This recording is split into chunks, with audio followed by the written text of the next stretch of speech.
Hi, everyone.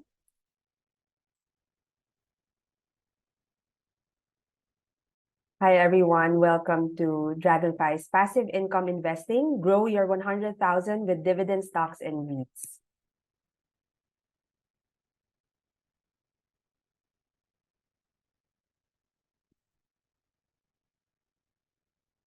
Okay, so for today's webinar, we will be learning how to invest your 100,000 to generate steady income stream by investing in well-established and stable companies. Plus, the DragonFi research team will unveil the dividend champs and titans for the first time, companies that have consistently increased their dividends for the past 15 to 20 years.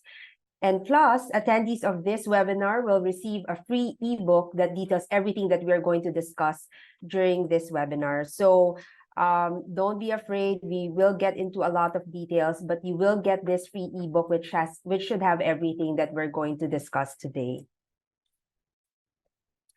So for today's webinar, I would like to introduce our speakers.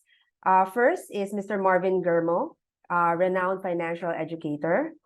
Next is Mr. John Carlo Lim, DragonFi CEO and my co-founder. Next is Alexis Cabell, DragonFi's research head. Franco Fernandez, DragonFi's research associate. And yours truly, my name is Kathy Lau, DragonFi CTO and co-founder. So for those on YouTube and Facebook, just ask questions, share your thoughts in the comment section. We will pick 3 winners who will receive 300 pesos worth of GrabPay credits, and winners will be announced at the end of the program. And for those who are attending the Zoom webinar, there will also be 3 lucky webinar attendees who will receive 500 credits in their DragonFi account. So to avail of the credit, winners must have a DragonFi account, or you can open it later on. Okay, so just a quick overview of what we're going to discuss for tonight. We will be talking about the 3 types of dividend-paying securities. So we will give you a quick overview, and then we'll go on to talk about the dividend titans and champs. Finally, we'll talk about dividend investing and how you can determine which stocks that you should invest in using DragonFi's dividend screener. And then to round it out, we will tell you how to design your passive investment strategy. And then from our research team and also Marvin, we will tell you what our top picks are for today. And then we'll have a Q&A session. We hope to have an hour of Q&A session to answer all of your questions. So if you have any questions, just feel free to type them in the Q&A portion of Zoom. Okay, so let's get started. So today we're going to talk about passive income investing. And why do you want to invest? I guess what the question is why would you invest versus save? So investing is when you make your money work for you, and the goal is really to grow your money over time.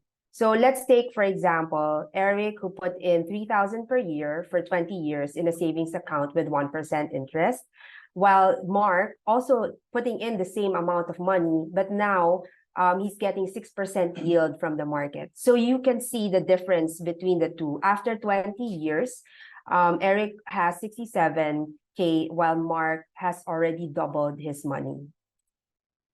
And so another thing why you want to invest is you want to maintain the value of your capital and exceed the pace of inflation. So the 50K that you have now, in 20 years, will have lost 45% of his purchasing power, meaning you can only buy 27K worth of products in 20 years with this 50K if you do not invest your money and make it grow for you.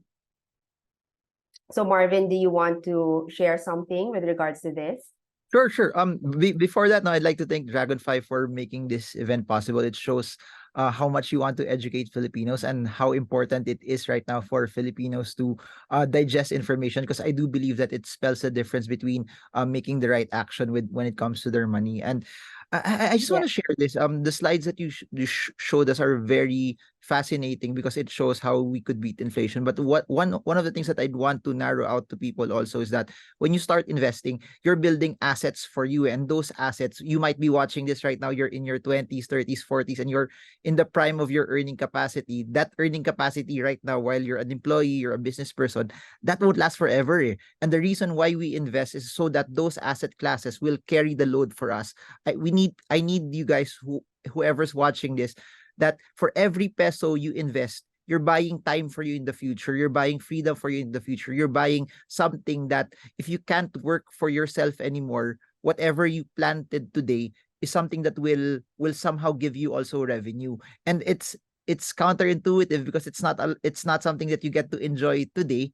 However, there will come a point in time that you have to realize that while you are planting seeds, while you're working today, you will also reap it also in the future. So it's not just you beating inflation, but it's you having the ability to have another stream of income that will work hard for you when you can't work hard anymore for yourself. Got it. Got it. Thank you for those, Marvin. Well put. Well said. And so here are, we also want to talk about the different ways that you can make your money work for you, right? So it's not only about dividend paying stock, but we also want to let you know, like, what are the different passive income streams that you can get. So first would be high yield savings account. You can put it in savings accounts that give you anywhere from 3, 4, or 5%. You also have fixed income securities or bonds. There's also real estate rental income. If you are fortunate enough that you have your own maybe condo or house that you can rent out, that's also something like a passive income stream that you can get. And the fourth and the fifth would be something that we will be discussing more of today, which is dividend paying stocks and real estate investment trusts. These are stocks and trusts that you can actually invest in through the Philippine Stock Exchange. Okay, so let's get into the power of dividends. So just very quickly, what is a dividend? So dividends are a share of the profit a company earns that it gives back to its shareholders. So the best dividend stocks definitely pays dividends on a regular basis. So usually it's quarterly, semi-annually, or annually, and increases their payout over time. So most people usually look at yield, but we also have to look at the growth of the dividend that is being paid out. So those are the two things that we should look out for. And there are 3 types of securities that will earn you dividends in the PSE. Marvin, can you help us discuss? Yeah, sure. I want to also share about dividends and what attracted me to it. Because when I started investing, parang everyone hears about the stock market and they're lured into capital appreciation, which is also amazing. But part of the slides that you mentioned there at the start, you mentioned that it's a portion of the earnings that's distributed to the shareholders. And if there's one thing that I want people who are watching this to somehow narrow down on, when you buy stocks that are giving out dividends, you are already buying companies that are already earning. You can already filter out, you can narrow down your list already. 200 plus stocks in the PSE, it's easier for you already to nitpick, okay, these are the companies that are earning, but they're not just earning. People need to realize is that when they invest in dividend paying stocks, they're earning, but they have money that goes on for their operations and expansion, and they also have money that is left over for investors. So that makes it a bit fascinating. Now, moving on to those three stocks. Number one is common stocks. What's nice about that is I do believe it gives you a hybrid, no? Because there are some stocks that pay little dividends, but they reinvest it more into the company, which will give you more capital appreciation later on. But there are also different common stocks also that as they give you those dividends, their yields are relatively higher. And I think that will hit different strategies, because when I was younger, I wanted those stocks that had higher capital appreciation, but would give me a bonus dividends on top of it. But if you are starting to get older like me, I started to also put a certain portion of my portfolio into common stocks that will give me dividends, because here's what we need to realize. I don't know where the market will be 10 years from now, 20 years from now. We can make all of our assumptions, but I don't know where it will be. But I can look at the earnings, and from that earnings, and I can also look at the track record of the company, and from that track record, I can also see what's a level of predictability that I can get from a cash flow perspective. So that's one, common stock. Number two is preferred stocks. And this is commonly somehow compared to a bond, no? Because when you, for those who don't know, when you buy a bond, it's essentially you lending out your money either to the government or to corporations. And when you lend out your money to government or to corporations, they use that money to expand or to do things. But what's interesting about preferred shares is this. Number one, because it's a stock, you're given a percentage of ownership. They would give you a higher yield, but not just that. From a long-term perspective, the taxes are only 10%. When you go for bonds, it would pay you 20%. And you will save a lot of money over the long term. And especially if you're like comparing apples to apples, Ayala Corp bond or Ayala Corp preferred share, you're literally analyzing the same company, a very, very good and strong company that will last for a longer period of time. And what's interesting about that, it's similar to a bond that will give you fixed dividends. They're essentially pegged to a certain percentage, but they're not like bonds na utang siya na kailangan ko ibayaran. Bondholders will be paid first, then dividend preferred shareholders will be given a portion of the income after. So it's not something that they owe to you, but it's something that they will give you as a portion of the revenue that's there. And similar to what I said earlier, na tumatanda na ako, it's nice that you get to, kunyari, if you're trading or investing, when you earn from capital appreciation, don't take that money out, but use that to invest in either preferred shares or common stocks that give you dividends, and that will be your passive income. What I always tell people is you can look at it this way. A lot of people in real estate flip houses or sell property, but once they start making money from that, they buy properties that they can rent out, and they can get passive income from that as well. And you can use preferred stocks as a way for you to also get predictability and passive income. And I just, sorry, I'm sharing too much, but this was super helpful also for me during the lockdown, when we didn't know what was going to happen to the market. We didn't know what was going to happen to the world at that time. But I knew that as long as the company was healthy, even if the market took some time to recover, there was a predictability in the cash flow that I would get. And number three, REITs. I love REITs. I'm a fan of REITs because it's a hybrid for those. Real estate is the game. Real estate is a good way for you to earn money over the long term. However, not everyone can buy property at the get-go.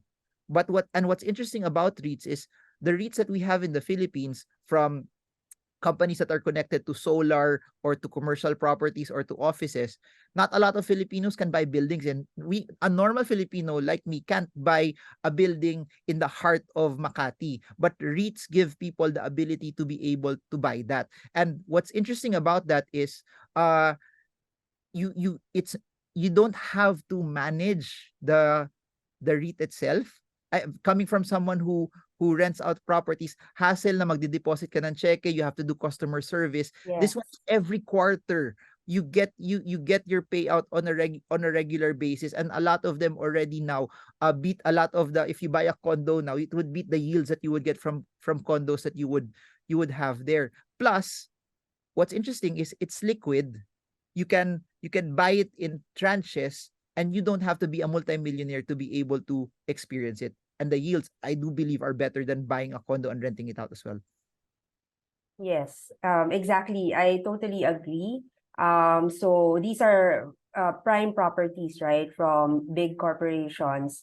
And sometimes, just to buy one condo, it really is very expensive now. So you're really putting all of your money into one property if you only have a few million pesos. Actually, that's already a lot. But then if you invest in REITs, you're actually already diversified, right? So because there's somebody like professionally managing the REIT itself, and it's really a lot of properties that you're investing in. And Kathy, I would just like to mention this, that you could have exposure already without taking out a loan. For common Filipinos, we need to take a loan to be able to be exposed to the real estate market. Here, 10,000 pesos, True. you already have exposure and gain the experience and competence already towards it.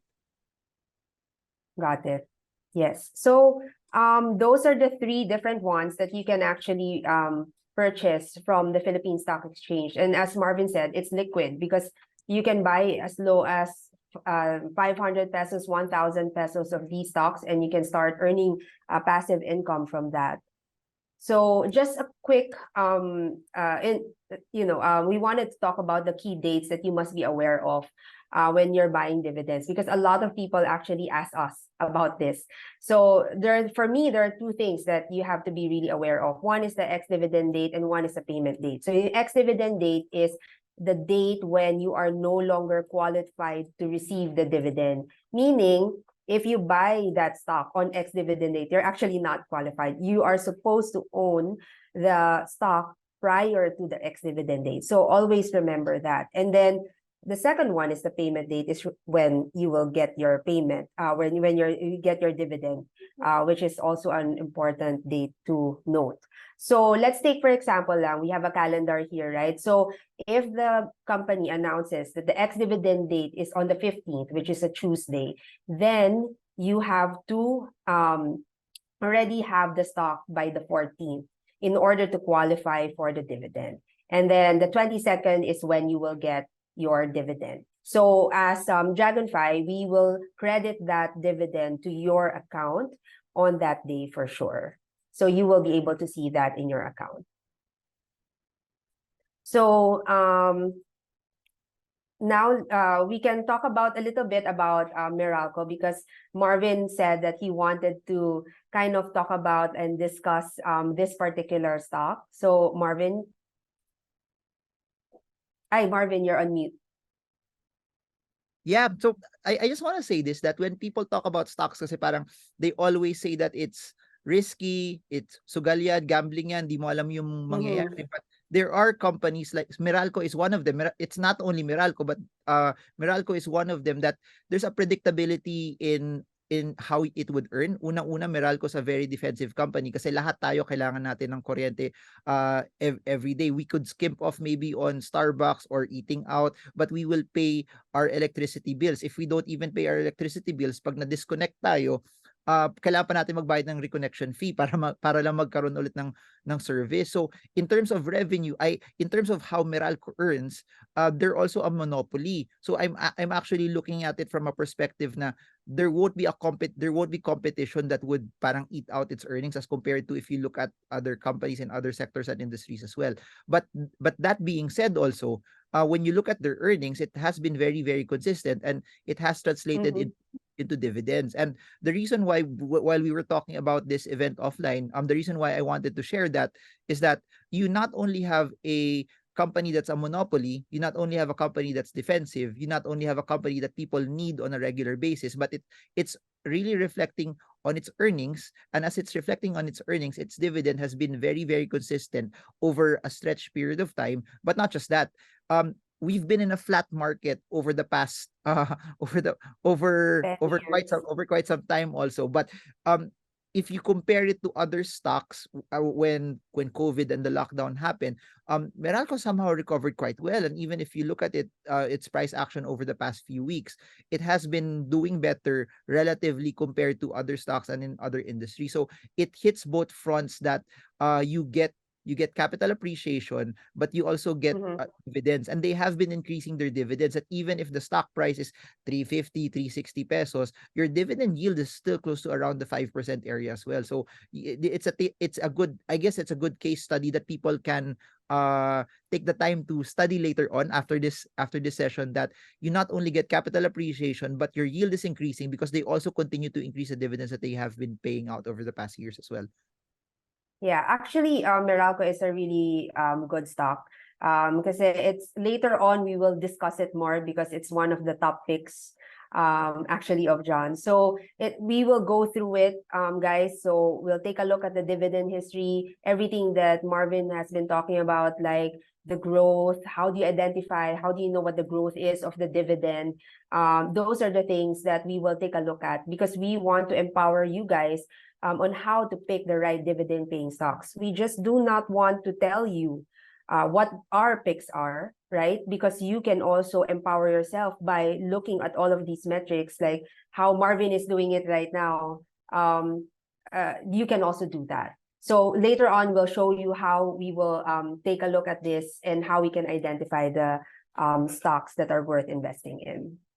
So Marvin talked about his experience, and you can really see, because he has been investing for a long time, and from somebody who was interested in the Philippine stock market for capital appreciation, now, as he was said, getting older, he's really looking at getting passive income. And I think that's a really, really important thing for us to develop. And so now that, Marvin talked about his experience, we want to now talk about the dividend titans and champs. These are stocks that have been giving dividends for the past 15 to 20 years consistently, and have actually the dividends have been growing over time. So we want to show you that this is possible, that in the Philippine stock market, you can really find good stocks like these.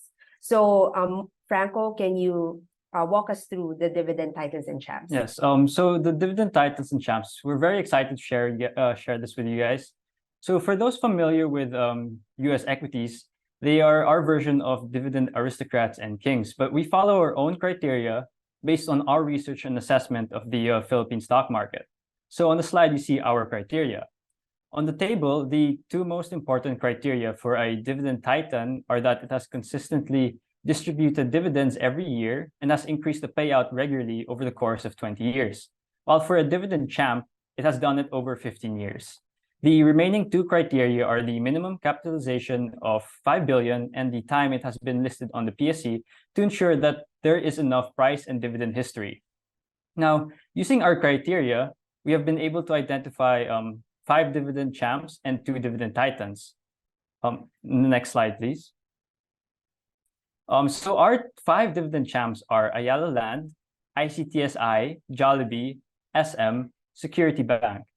And among those 5 are the 2 dividend titans, Ayala Land and Jollibee. But I would like to point out, though, that our initial review only covers a 15-year period from 2005 to 2019, and a 20-year period from 2000 to 2019. We did this to avoid the effect of the pandemic, as it has materially impacted the financial health of companies. But looking forward, as the year ends and we see better growth, the next review will include the more recent years. Next, we have a table that shows you how much your 100,000 would be if you bought one of these dividend champs in 2008 or in 2003 and held for a 15-year or 20-year period, while reinvesting your dividends, of course. You can see that if you bought ICT, Jollibee, or SM, you would have gotten pretty outstanding returns overall, with ICT giving you the most returns and dividends throughout any of the periods. But as a disclaimer, these dividend titans and champs are not necessarily the best dividend-paying stocks in terms of yield and performing stocks. We're not saying that these are the only dividend-paying stocks that you should buy. Rather, the dividend titans and champs are simply the exemplary stocks that have rewarded shareholders with consistent dividends and higher dividend payouts over a long period. And if you want to look for other stocks, you can definitely check our dividend screener. Now, let's take a look at some of these charts. Let's start with ICTSI. So your initial investment of 100,000 would grow to 12 million at the end of the 20-year investment period, which is 58% higher than the 7 million you would have earned if you chose to not reinvest your dividends. And you can see on the table on the right that ICTSI's dividend growth grew at an average of 22.53% from 2003 to 2022. And another thing about ICTSI is that in 2003, the annual dividend was 0.30 pesos, trading at 3.19 pesos per share. But in 2022, the annual dividend grew to 5.56 pesos per share. The remarkable thing about this is that the dividend payout of 5.56 pesos per share is 74% higher than the initial stock price you could have bought it at in 2003, which is 3.19 pesos. It's not very often you see a stock whose dividend payout rises well above your initial buy price. The yield on cost grew from 9.4% to a staggering 174%. That demonstrates that ICTSI has provided you with a strong income stream relative to your initial investment. And finally, your total dividends earned would have equated to 1.8 million compared to the 1.3 million.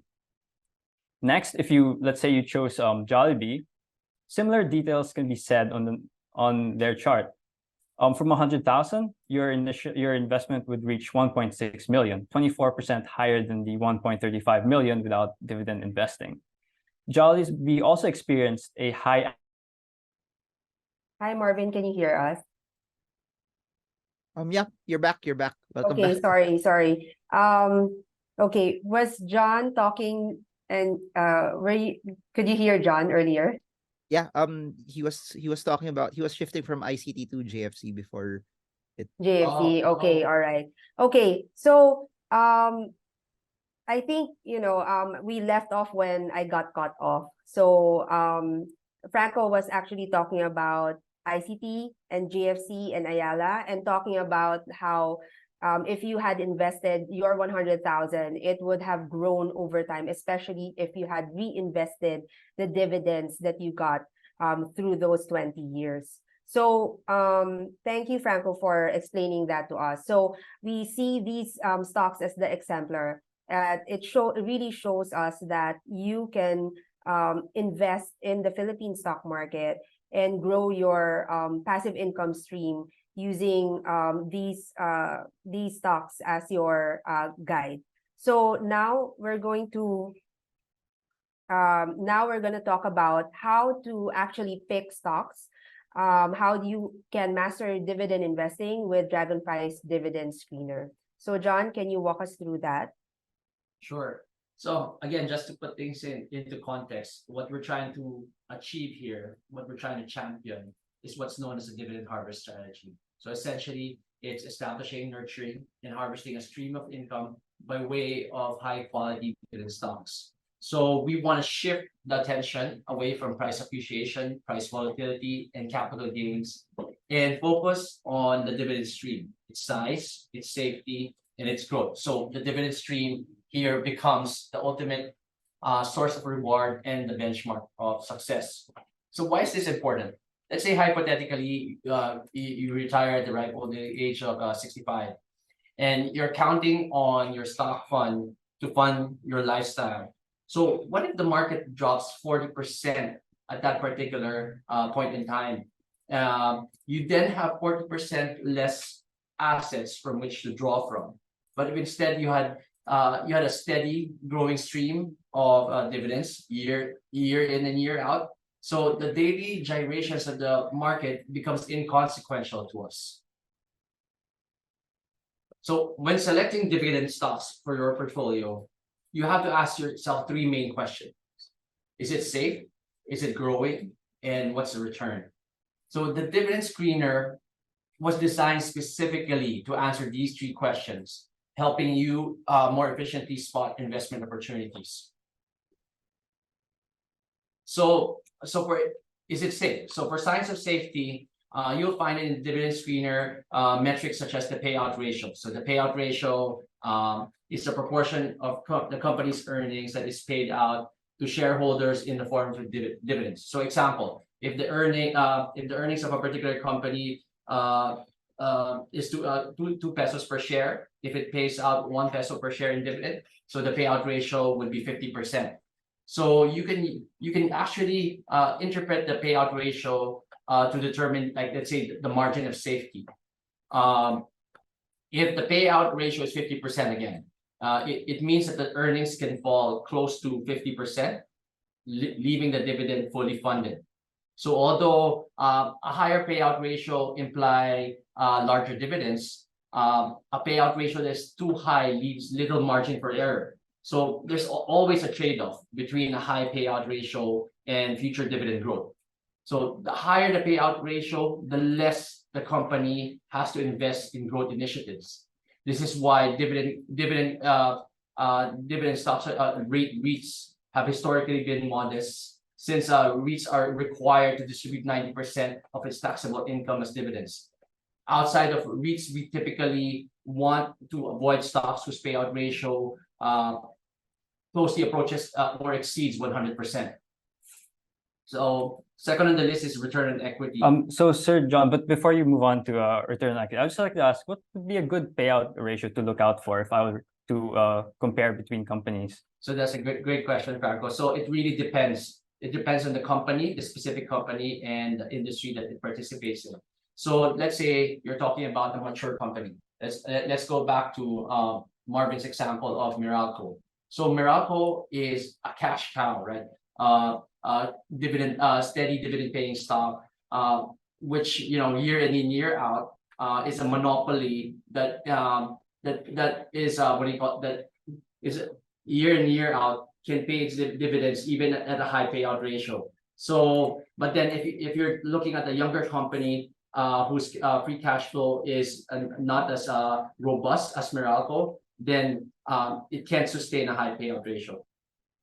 Yeah, so I guess yung payout ratio is like if that when the company pays out high, then maybe they won't have enough money to invest or capital to invest back into the business. So we want to be able to see that they are reinvesting also back into the business for the growth of the company.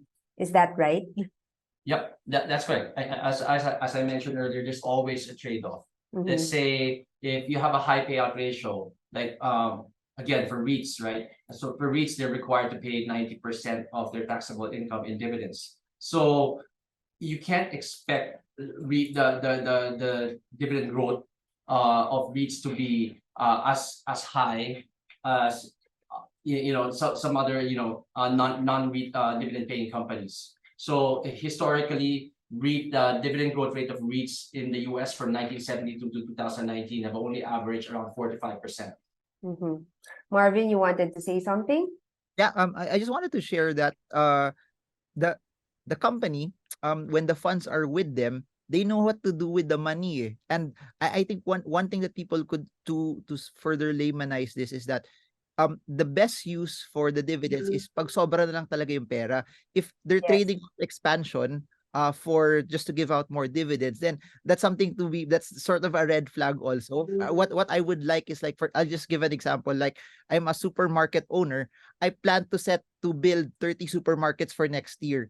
Eh yung kinita ko maybe gave me enough to build 50. So pero yung plano ko lang kasi 30 kasi I might not have enough manpower to be able to fulfill those if I go more than 30. So I'll build the 30, may sobra ako na pang 20 supermarkets, that excess, I'll probably give that out as dividends. But what I think people need to realize is pag napunta yung pang expansion for their dividends, that's where it becomes a bit icky also. It has to always be surplus. I like dividends when it comes from a position of surplus as well. Got it. Okay, all right. Next. So the next metric on the list is return on equity. So return on equity assesses how effectively a company generates profits relative to the capital invested by shareholders. So obviously, the higher the better. So a high return on equity actually points to a sustainably high competitive advantage, or what we refer to as an economic moat. So typically, competition, when there's competition in industry, it pressures margins, leading to low ROEs. Companies that are able to sustain a high ROE over time indicates the presence of an economic moat. So what are examples of an economic moat? It includes intangible assets such as brand, patents, network effects, and economies of scale. So a company with a high return on equity also requires less capital to generate the same level of returns as a company with a low ROE, which means an ability to grow and distribute more dividends. X, can you expound more on ROE? Yeah, it's your return on capital, the capital without the debt part. As a businessman, you have to, of course, see if your capital is giving you an adequate or higher return on your business. So it's one of those ingredients that we look for a sustainable dividend paying company. Mhm. So next is the debt to equity ratio. So it measures the balance between a company's borrowed funds and shareholder equity. So it's a measure of financial leverage. So the higher the debt to equity, the more at risk dividends are during times of economic stress as earnings are pressured. Another measure of financial leverage is the interest coverage ratio. So it measures a company's capacity to meet its interest payments using its earnings, providing insight into its financial stability. So again, the higher the better. So interest coverage ratio, for example, a company has operating income of 3 million pesos and it has interest expense of 1 million pesos. So this means that it has 3 times the operating income to be able to service its debt. Yes, so it means that you have you can pay your interest expense 3 times over, right? Yes. So you won't be afraid that the company won't be able to pay for its interest expense. Yep. Okay. So again, you know, some of you might be overwhelmed, especially those na hindi naman sanay sa financials. So but all of these will be in the dividend screener. So we're just explaining to you so that you understand yung importance of looking at these numbers. And these are all relating to signs of safety. We obviously, when you're investing in a stock, you want to make sure na safe siya when you're investing in it. So you want to make sure that your money is safe. That's why you have to take a look at all of these different numbers and ratios to make sure that the company is safe. Can I say something? Yes. Daddy? Mm-mm. Just to make it also for those who are trying to weave your way in through this. No, so I'll give an example. So for example, ROE. It was mentioned that the higher it is, the better. So you can go like with the examples that Franco mentioned. Look at Jollibee. Look at its ROE. Is it above 10? Then another practice is look at how does it compare to its ROE from the previous years. Then you can look at it also, how is Jollibee's ROE up against, say, Pizza or Max as well. So at least you can get a benchmark also that, oh, is it actually performing better or not? And then that's where they can make their comparison. So at least some nuggets that people can chew on also right after this session as well. Yes, I think that's one of the things that John always emphasizes. So just looking at the absolute number may not be enough, right? So you look at it, you know that the higher the better, then you compare it against its peers, and then you compare it, you know, in that sector, kasi they might have different, you know, I guess different shopper sector then. And you have to compare it relative to its historical trends. Yeah. Because one let's say it has a low ROE 1 year, but over the past 10 years it's been double digits. So you know, a lot of companies their earnings were really impacted during the pandemic. So their 2020 ROEs are really depressed. Mm-hmm. Okay, moving on. Actually, we can take a look at the dividend screen. Oh, okay. Yeah. Yes. All right. So just quickly, we wanted to show you how to look for all of these metrics through the dividend screener. So let me share my screen.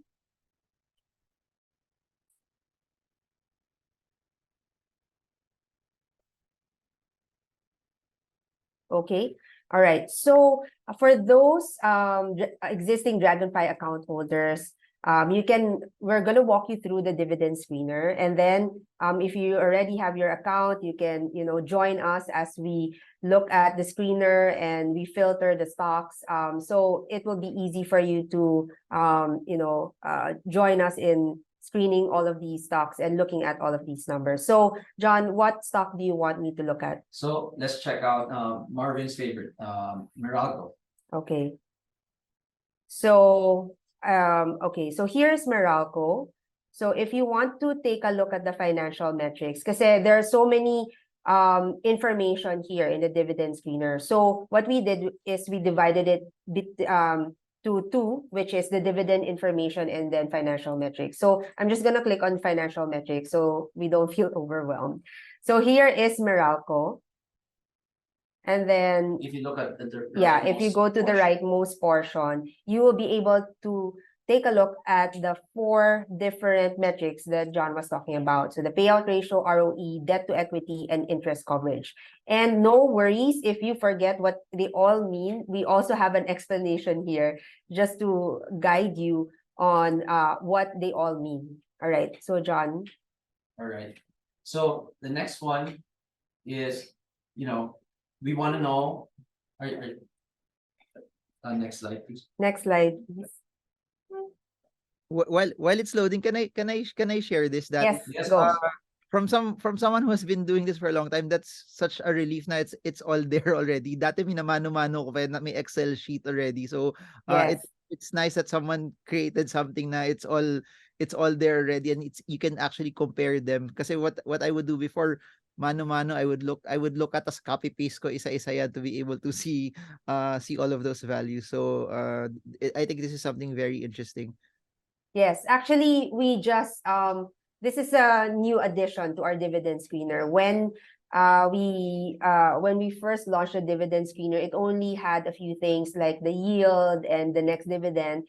But then, if we really want to make this more powerful, and John was saying like we need to have all of these metrics in one shot. Para you don't have to go toggle through, because we have this data. If you go on a per stock basis, we have this data on our stock profile. But then if you have all of these, then it's easy for you to filter and just really look at it very, very quickly. So the next one is we need to see if the company is growing. So is it growing? Yep. So for signs of growth, so in the dividend screener, you'll be able to take a look at the dividend history. So in the dividend screener displays 10 years worth of history. And as a matter of fact, we also display the 5-year, 10-year, and 15-year compounded annual growth rate, dividend growth rate. So you also want to look at the earnings estimate and management guidance, which you can check out in the company's investor relations website. Right. So going back again to the dividend screener. Sorry, we're toggling back and forth. So can you see my screen? Okay. So going back to Meralco. I don't see this. Okay, so going back to Meralco, right? So what John was saying is that you want to be able to take a look at the growth. So here, immediately, you will be able to see the 5-year, 10-year, 15-year dividend growth. And as we pointed out, you want to be able to see that the dividend is growing over time. And our exemplars there are our dividend champs and titans. And if you really want to get into like which stock, what are the specific dividends for each stock, then you can actually, expand it. So here, there's arrow here. You can just click on it and you will be able to see all of the dividends for the past 10 years that the company gave. So you will see here the dividend, at that point in time when they gave the dividend, what was the price and the yield at that time. And also if this is a regular and special. I think also we need to remember, about regular and special dividends. When we're calculating dividend yields and growth and payout ratios, we only consider the regular dividends. So we don't consider those, the special dividends that are being paid out, because usually, they're not consistent. Yeah, Kathy, can we take a look at ICT? Okay.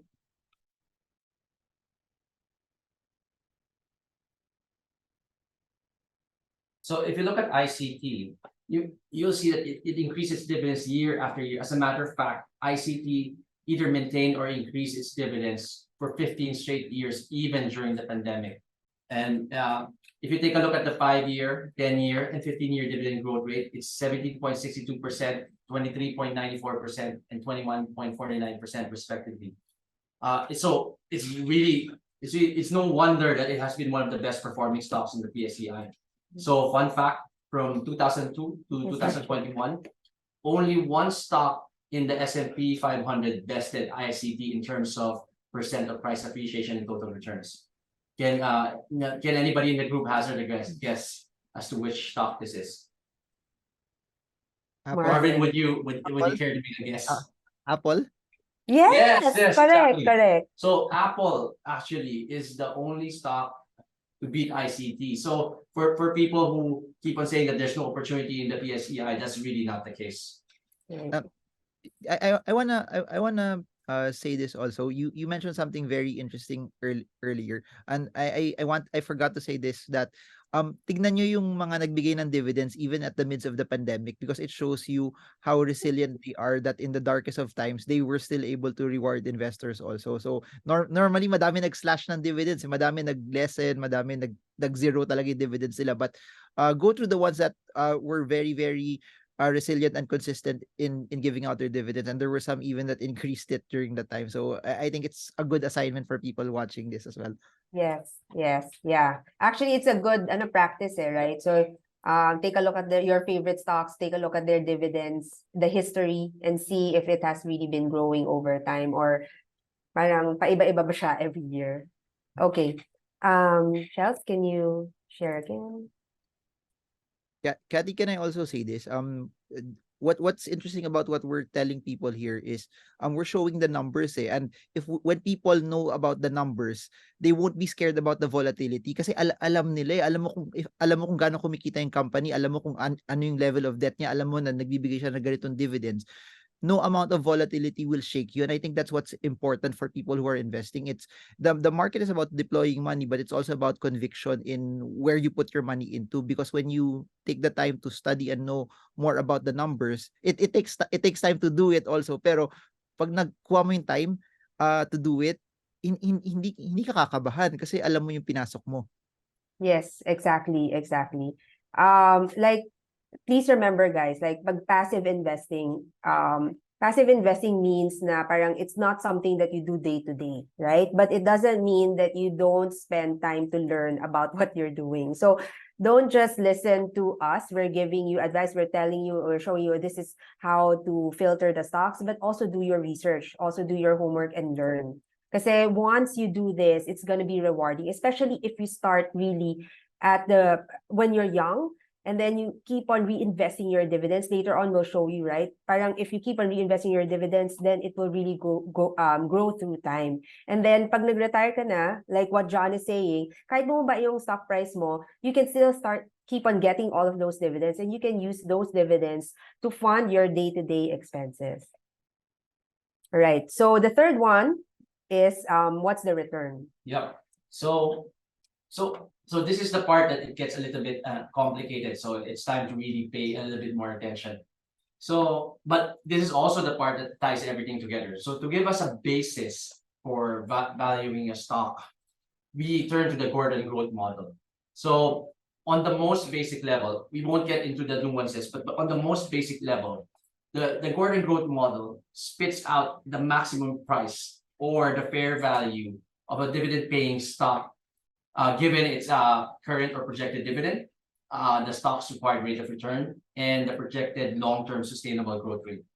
So if you do a little bit of algebra, you can manipulate the Gordon growth model. We arrive at the formula for the required rate of return, which is dividend yield plus dividend growth. So the dividend yield shows how much a company pays out in dividends as a percentage to its stock price. You want to focus on the sweet spot is actually around 4 to 7%. So higher levels of dividends often prove unsustainable. So the reason that the yields get so high is the market participants believe that the fundamentals are probably deteriorating, which puts the dividend at risk. At lower levels of yields, on the other hand, in the 1 to 3% level, we become too dependent on dividend growth to reach our required rate of return. So always remember that most stocks derive the bulk of their value not from the level of current dividends, but actually from the potential future dividend growth. So a sustained rise in dividends makes the stock more attractive to own. This, this one actually requires us to forecast based on historical trends and future fundamental growth prospects. Okay, next slide, please. So this is just a sample. This is a sample template that you can use to help determine whether a dividend stock you are eyeing is a buy at current levels. So this methodology actually allows you to manage your risks and ensure that you are paying a discount or at least a fair price for your stock. So remember again, the required rate of return is equal to the dividend yield plus the dividend growth rate. So if you look at the table, this is the first two columns. The third column is the total return column, represented by the approximate average long-term returns of the PSEI. We pegged it at 9%. So at worst, we are trying to do no worse than the average. But of course, we all want to exceed the averages to be compensated for our risks. So the fourth column, we add a margin of safety that varies depending on the return profile of the stock in question. Remember, I said earlier that the sweet spot for the dividend yield is 4 to 7%.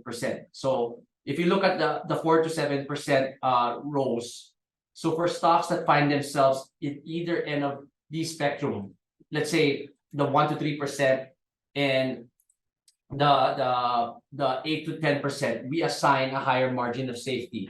So for the 4 to 7, we only assign a margin of safety of 1, but for stocks whose yield is 3 to 1, we assign a margin safety of 2, 3, and 4.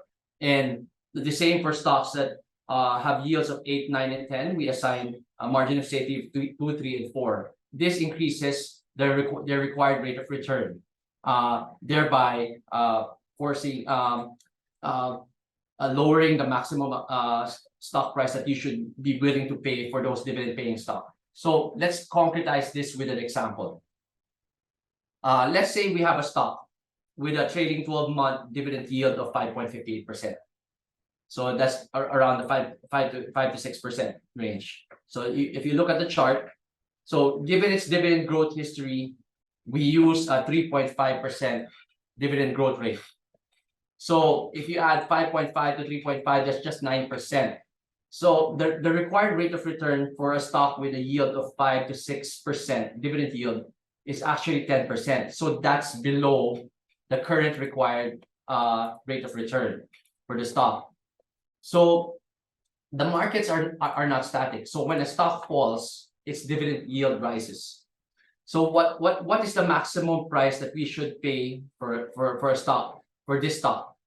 So Kathy, let's use the DragonFi dividend price finder. So embedded in the dividend screener, we incorporated dividend price finder that's based on the Gordon growth model. Okay, so to find the price finder is just here. You see the calculator. So basically, using the model that John was talking about, which is the Gordon growth model, we use it to be able to find what is the right price, or what is the price that you should be able to you should buy a specific stock based on the dividend and the growth that you are projecting. So John, what should be the annual dividend? I don't think you're sharing the you're sharing. Okay. So the annual dividend for this particular stock, the most recent one is 100 pesos per share. Okay, so we're giving you an example of a real stock. Okay, so annual dividend, so we'll put it at 100. So remember, for the 5 to 6% dividend yield range, we require at least 10% required rate of return. So the required rate of return is 10. So based on historical trends, the dividend growth rate of this stock has been at 3.5%. 5%. So after you input these, then you hit calculate, and it says the maximum price that you should pay for this stock is 1,538. Yep. Right? Okay. So I was actually describing the characteristics of Globe, which is currently trading around 1,787. So let's take a look at Globe. So Globe is trading at 1,795 pesos. Yep. So basically, what we are saying is, let's look at the price finder again. We're saying if the annual dividend is consistent at 100 pesos, and we are projecting that the dividend growth will still be at 3.5%, and your required return is 10%, then the maximum price that you should pay for Globe should be 1,538. So a little bit close to 1,795. It means you should wait for it to go down. Yep. A little further. Yeah. So going back to the slide, right? So let's wait for That's a very good tool. That's a very good Yes. tool. Yes. Nice. Yep. Actually, Marvin, it's really a great tool, especially when you keep on trying to iterate and use the different metrics of the different stocks in the PSEI. You'll see that it's actually pretty accurate. Although again, I must caution that the Gordon growth model works very well for mature companies. If you find, let's say, a dividend paying stock that's really growing, you're still growing at a very high rate, you need to use a multi-stage Gordon growth calculator. Okay. All right. So just wanted to emphasize, right? Because I was asking John about this. So I was saying, like, why is there like the market return? So the market return represents the return of the PSEI. So the return of the PSEI over, is it 10 years or 20 years, is averaging around 9%. So what we're just saying is, if the stock can just give you 9% return, then you might as well have invested in the PSEI. That's why you require a higher return for the dividend stocks that you're investing in. So that's 9% plus a margin of safety. So it ranges from 1 to 4% depending on the yield. Kasi as he said, the sweet spot is 4 to 7%. So if the yield is too high, then you have to have a higher margin of safety. So basically, and guys, one thing that it's important to point out, this is just a guide, meaning there's no such thing as a silver bullet, right? But you need a basis to determine the intrinsic value of your stock. Also, different investors will have different tolerance for risk. So you can actually increase the margin of safety depending on your risk aversion. Yeah. X, what do you think? Do you have any comments on this one? Yeah, the margin of safety part, that's very important because it sort of shields you on any unforeseen events. So you gotta pad that into your market return, which is based on the PSEI's return past 20 years, 15 years. Yep. Yeah, so it's a good addition to your required return. Okay, great. So basically that's it. So when you are identifying your stocks, don't forget, you have to check, is it safe? Is it growing? Are the dividends growing? And what is your required return? So always think of those three. And again, we will have an ebook, so don't worry about it. You'll remember all of these.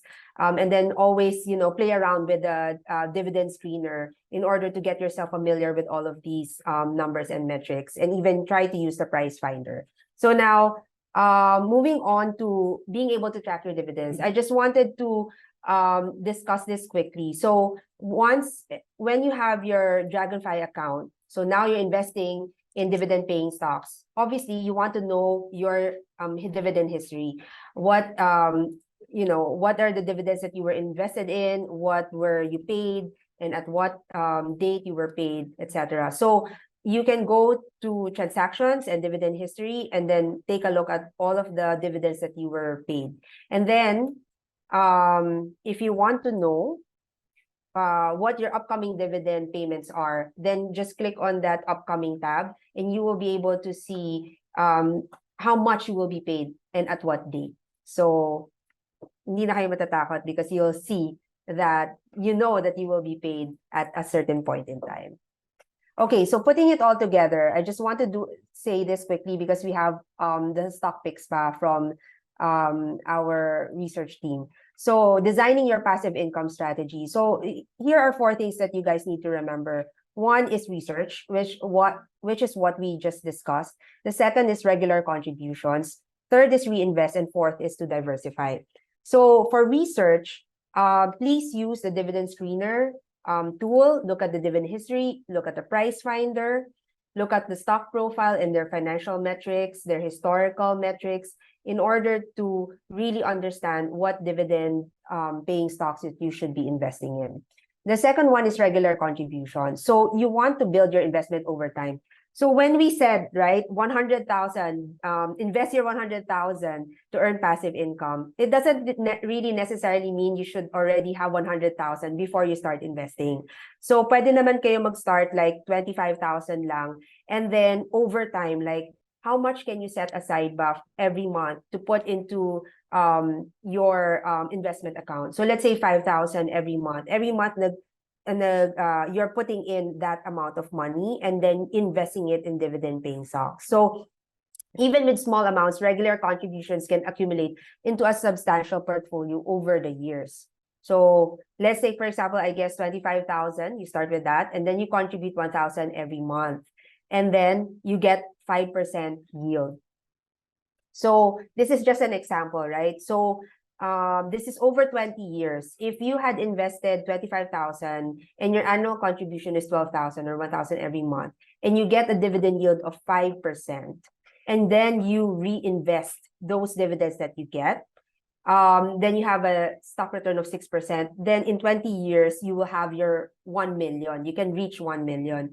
But then if it was just like that, you never invested it, and it would just be at 84,000. Am I correct, Franco? Yes. Also, I'd just like to add that your annual contribution of 12,000, you'd reinvest it, in this case, in this example, at the end of every year.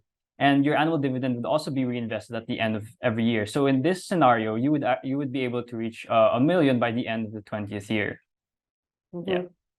Okay, so the third one is what we were referring to earlier then, is to reinvest your cash dividends into purchasing more shares of a dividend-paying stocks. So you benefit from compounding by accumulating more shares over time, which can lead to increased dividend income and potential capital appreciation. Actually, this is something that I hear a lot of people ask this kind of question. So let's say people really like investing in REITs right now. So pag bumili na sila ng A-REIT, right? When they have more money, or when they get the dividends, where should they invest it in? Should they invest again in A-REIT or another REIT or another a dividend paying stock? So X, can you help answer that? Yeah, sure, Kathy.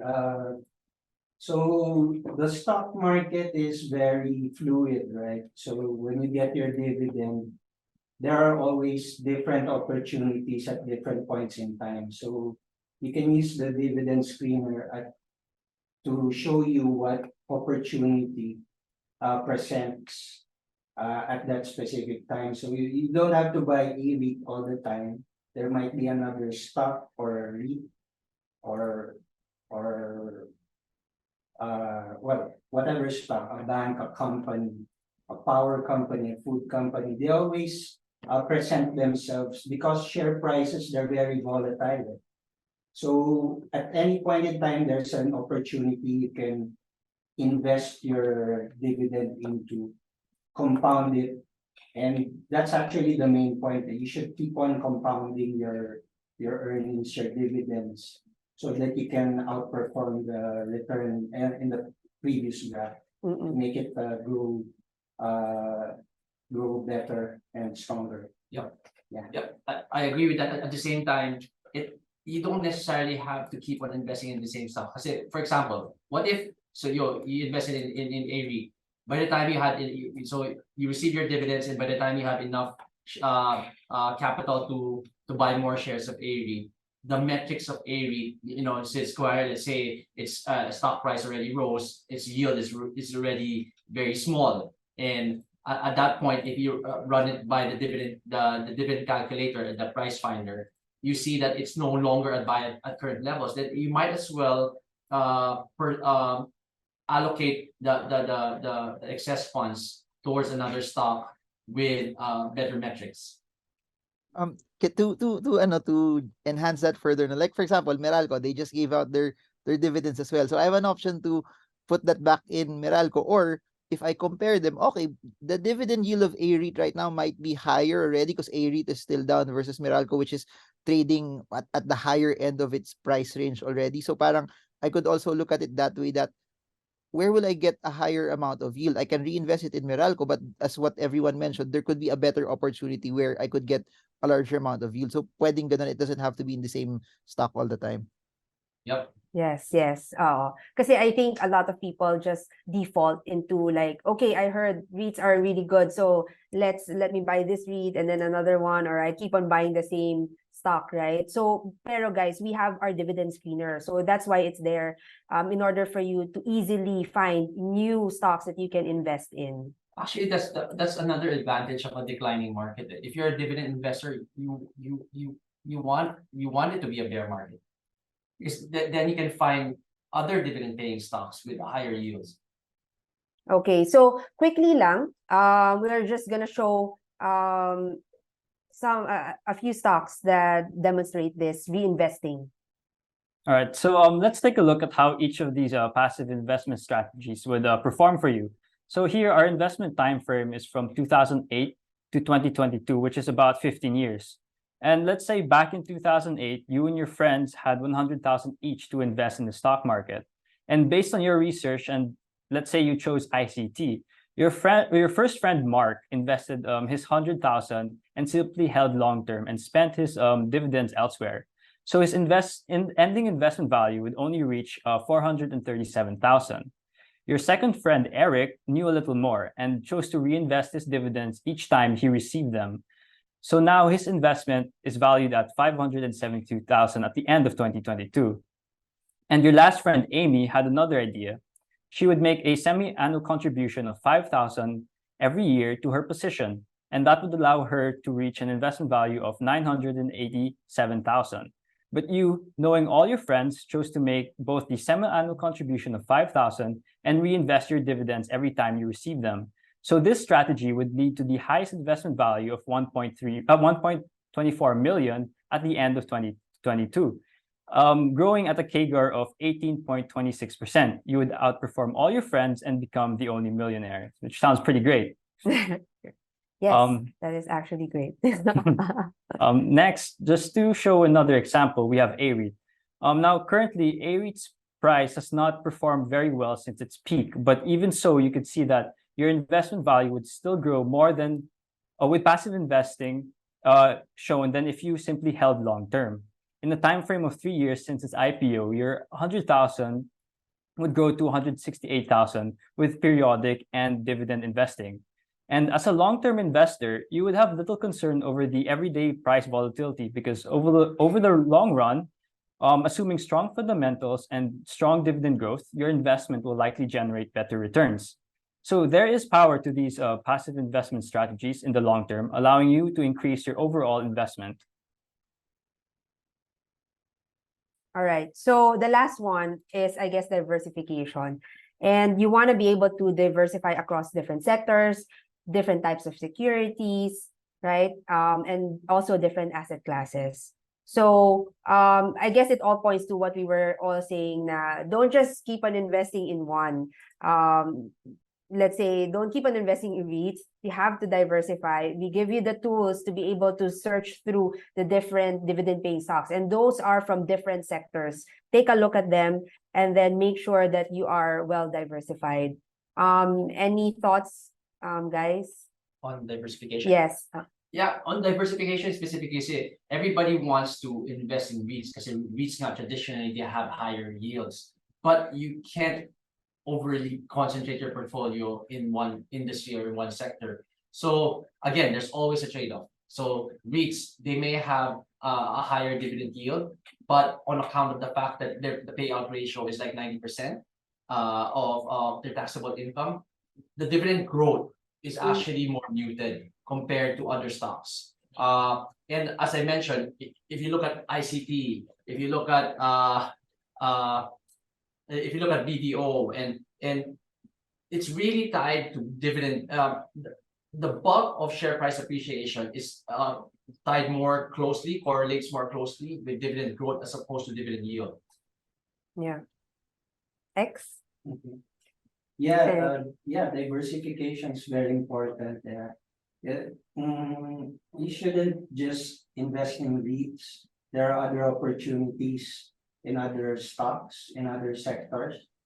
And you should also look at growth, the dividend growth, because you may have a high yield, but growth is stuck.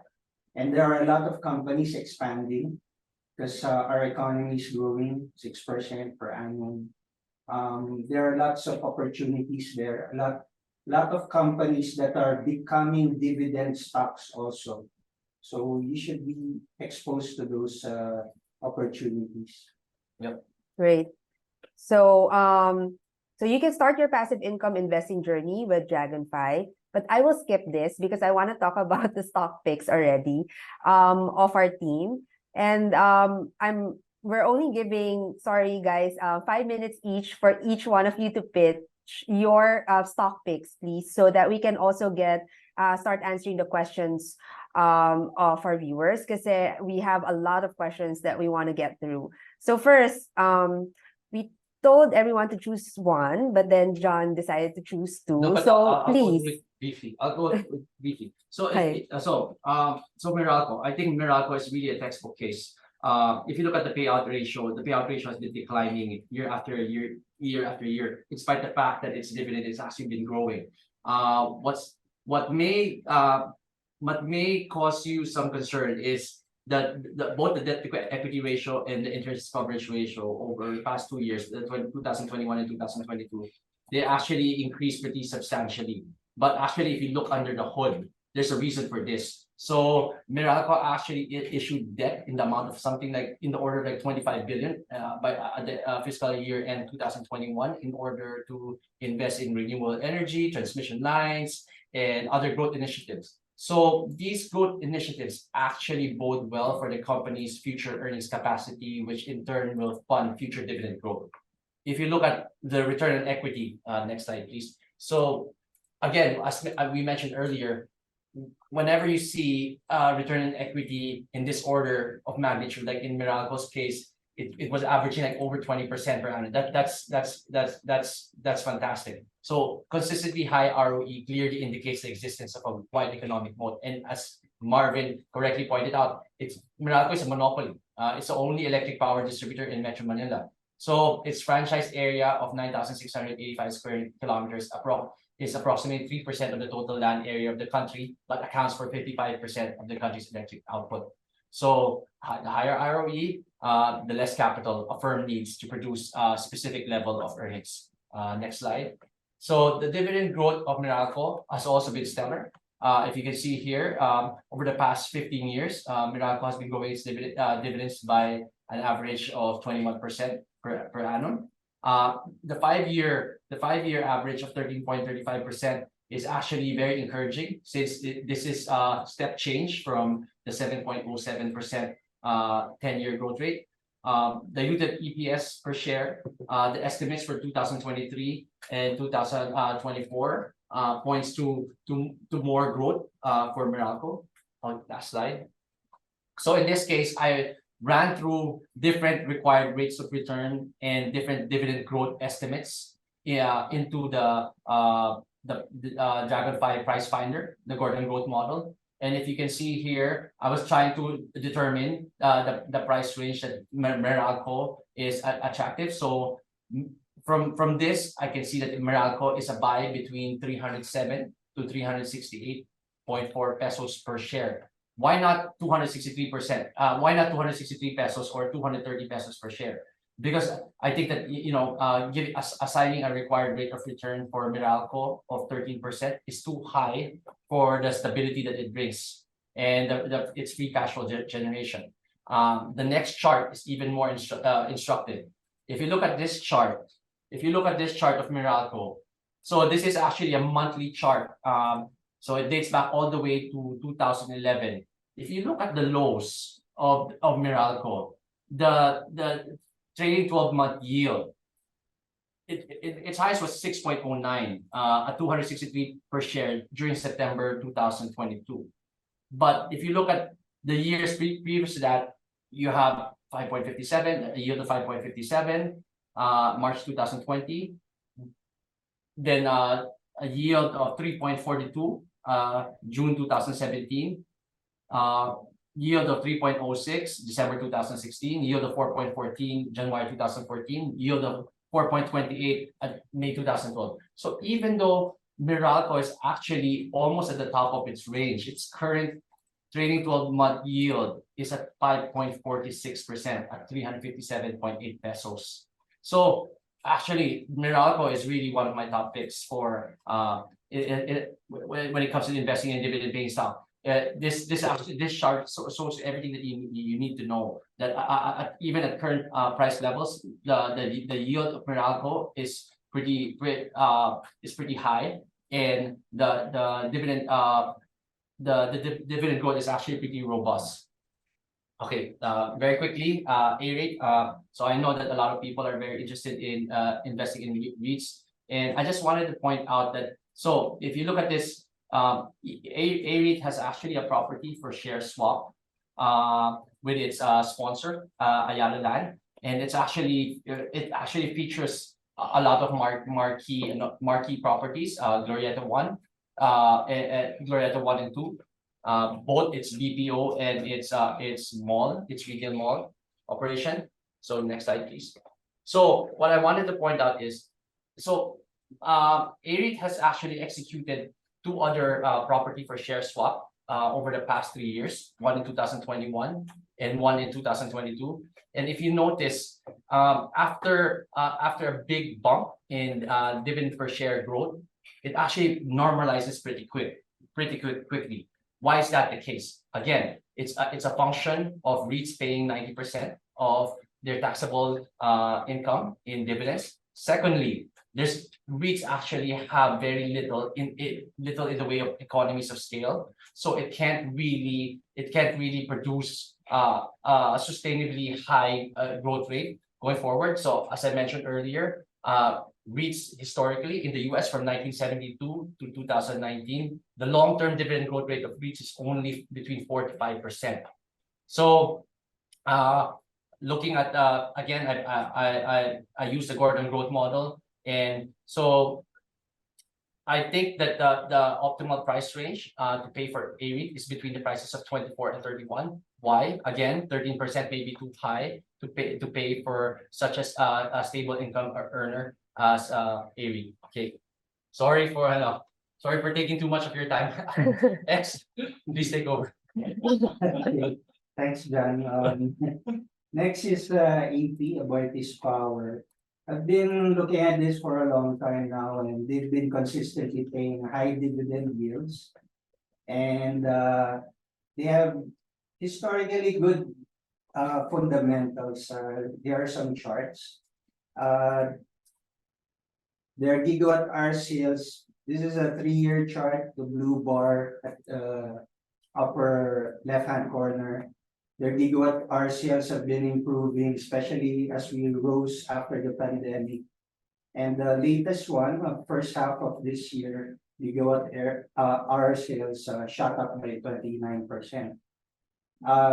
Their growth, 5-year growth, revenue growth, their 5-year revenue CAGR, beats the Philippine gross national income 5-year CAGR of 5.2%.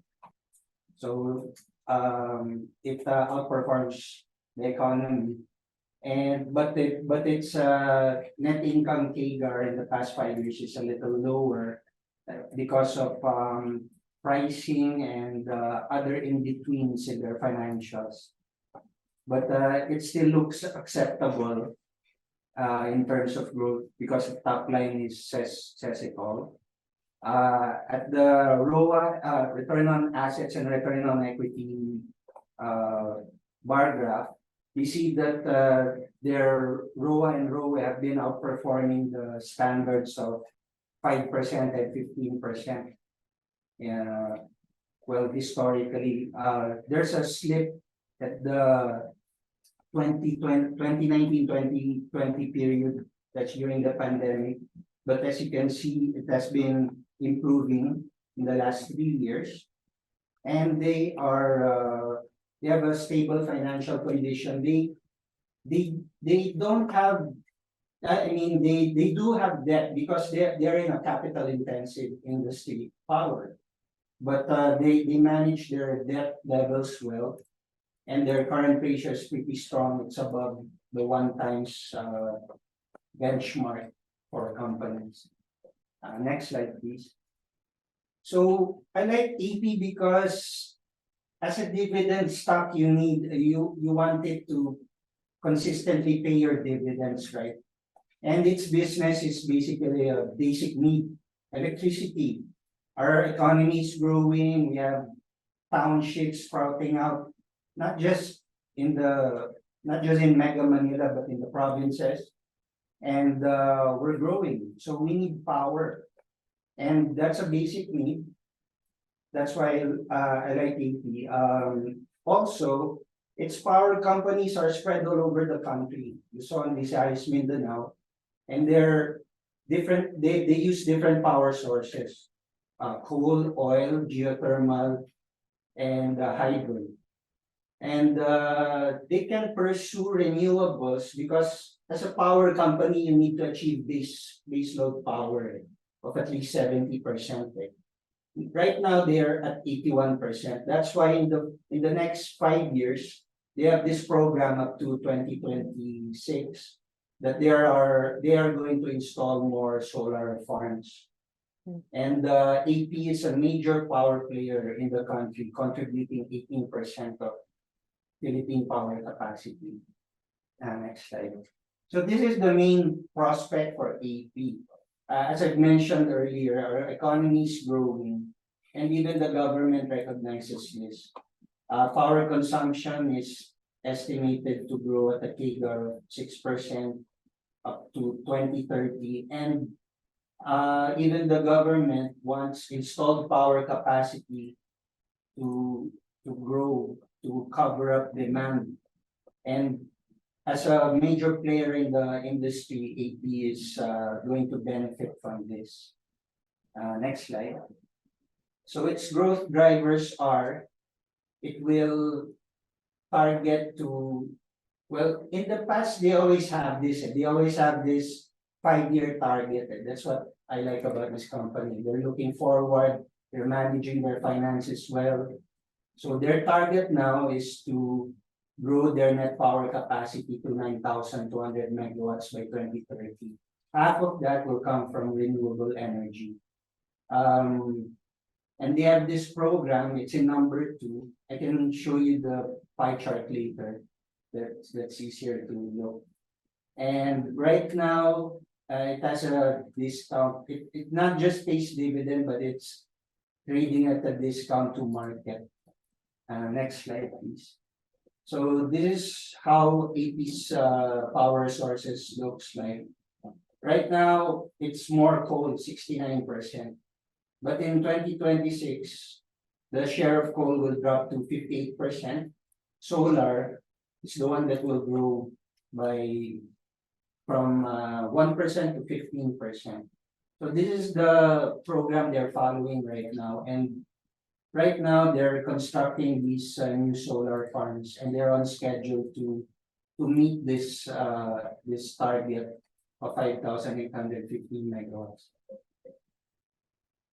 So for dividends, as a dividend stock, it has a policy. Before, it was paying 33% of its net income as cash dividends to common shareholders. Right now, after 2013, it's been paying 50% of its net income as cash dividends. So 50% cash dividends, 50% for capex and working capital for their solar farms and other projects. So its cash dividend yield is pretty rich right now, 5.6%. Next year, we estimate this at the current share price of 33 pesos. Next year, if you buy it at this price, the yield next year will be 6.9%. This beats the Philippine 10-year note of 6.5%, and it's just a little bit below the REITs average of 7%. So this is how powerful AP is as a dividend stock. Great. One thing lang, you mentioned that there is a dividend policy, right? X. So, paano mo malalaman kung ano yung policy ng isang company? Yeah, they disclose this, by the way, dividend policy. Meralco, the big companies, the blue chips and even the strong second liners, they disclose this in their annual In their reports. annual report. Okay, so guys, it's also something that you can take a look at in the annual report to see what the policy is of the company. So at least you have like, you will know like how much dividends they will be paying every year. Usually the policy is around 30%, but sometimes some companies they pay higher. Okay, great to know. All right, Marvin? Okay. First of all, no.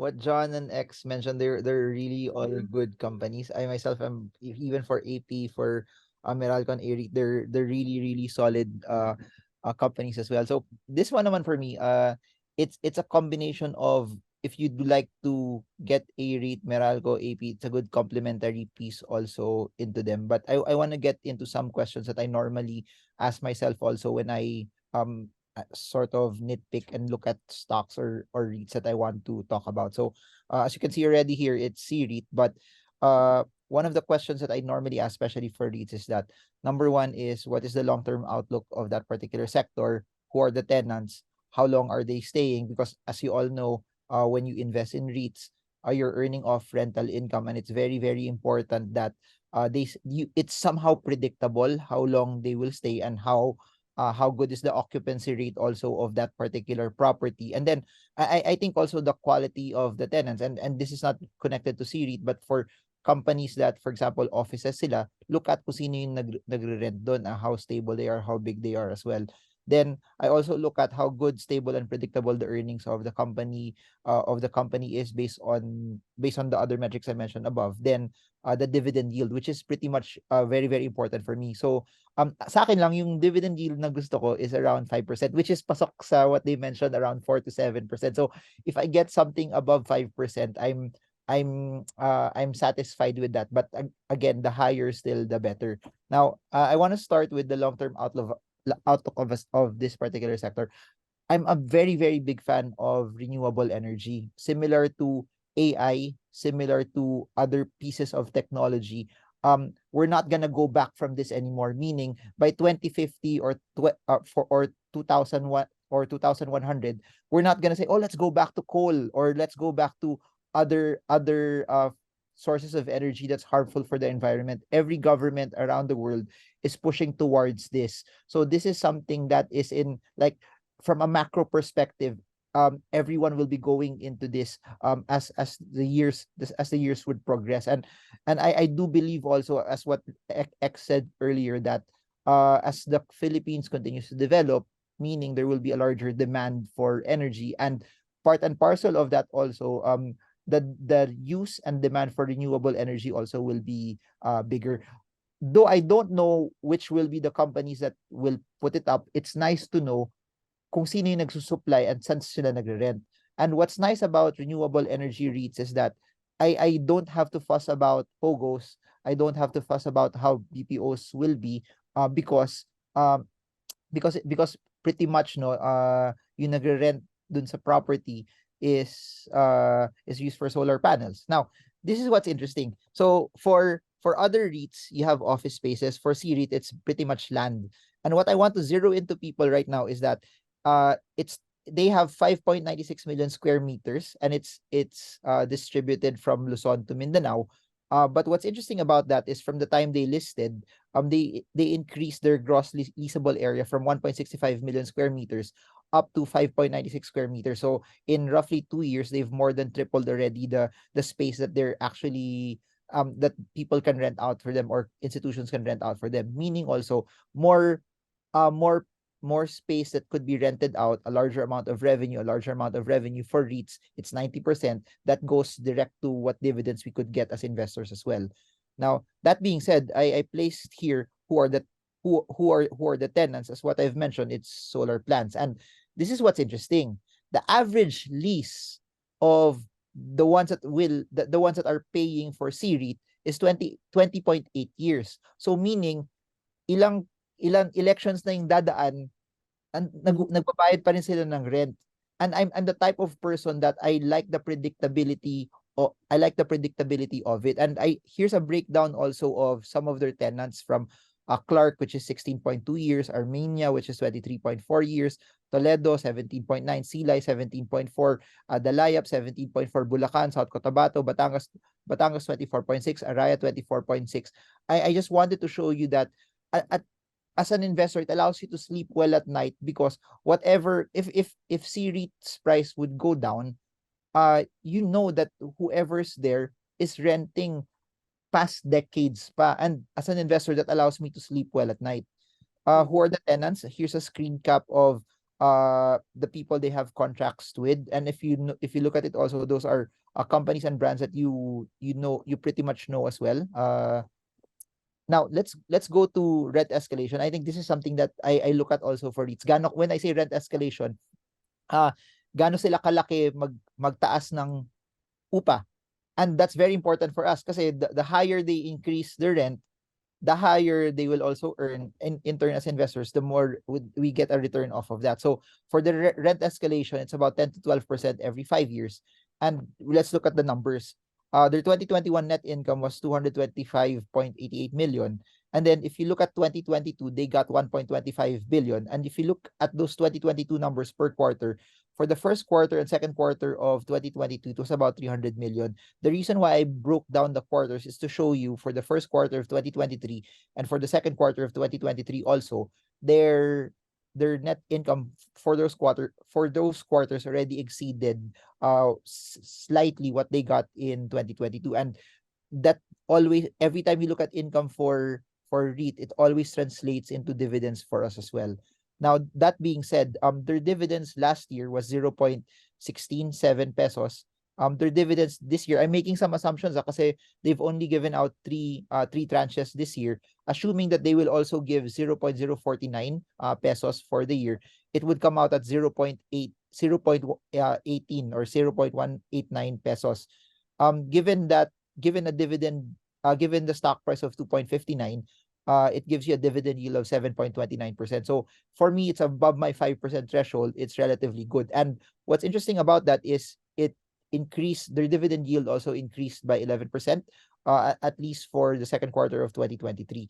Now, I wanna mention this though. As you can see, the chart here of C-REIT, it's a bit in the higher end already. So the reason why I say that it's good to be diversified, because if you have an option to pick some of your stocks that are in your watch list that are a bit in the lower end, it would be good to go into that and then just wait maybe for a correction for C-REIT if you want to be very specific on getting it lower. But even if you get it at its current form where it has been consolidating at its highs already, you'll still get above 7+% dividend yield for it.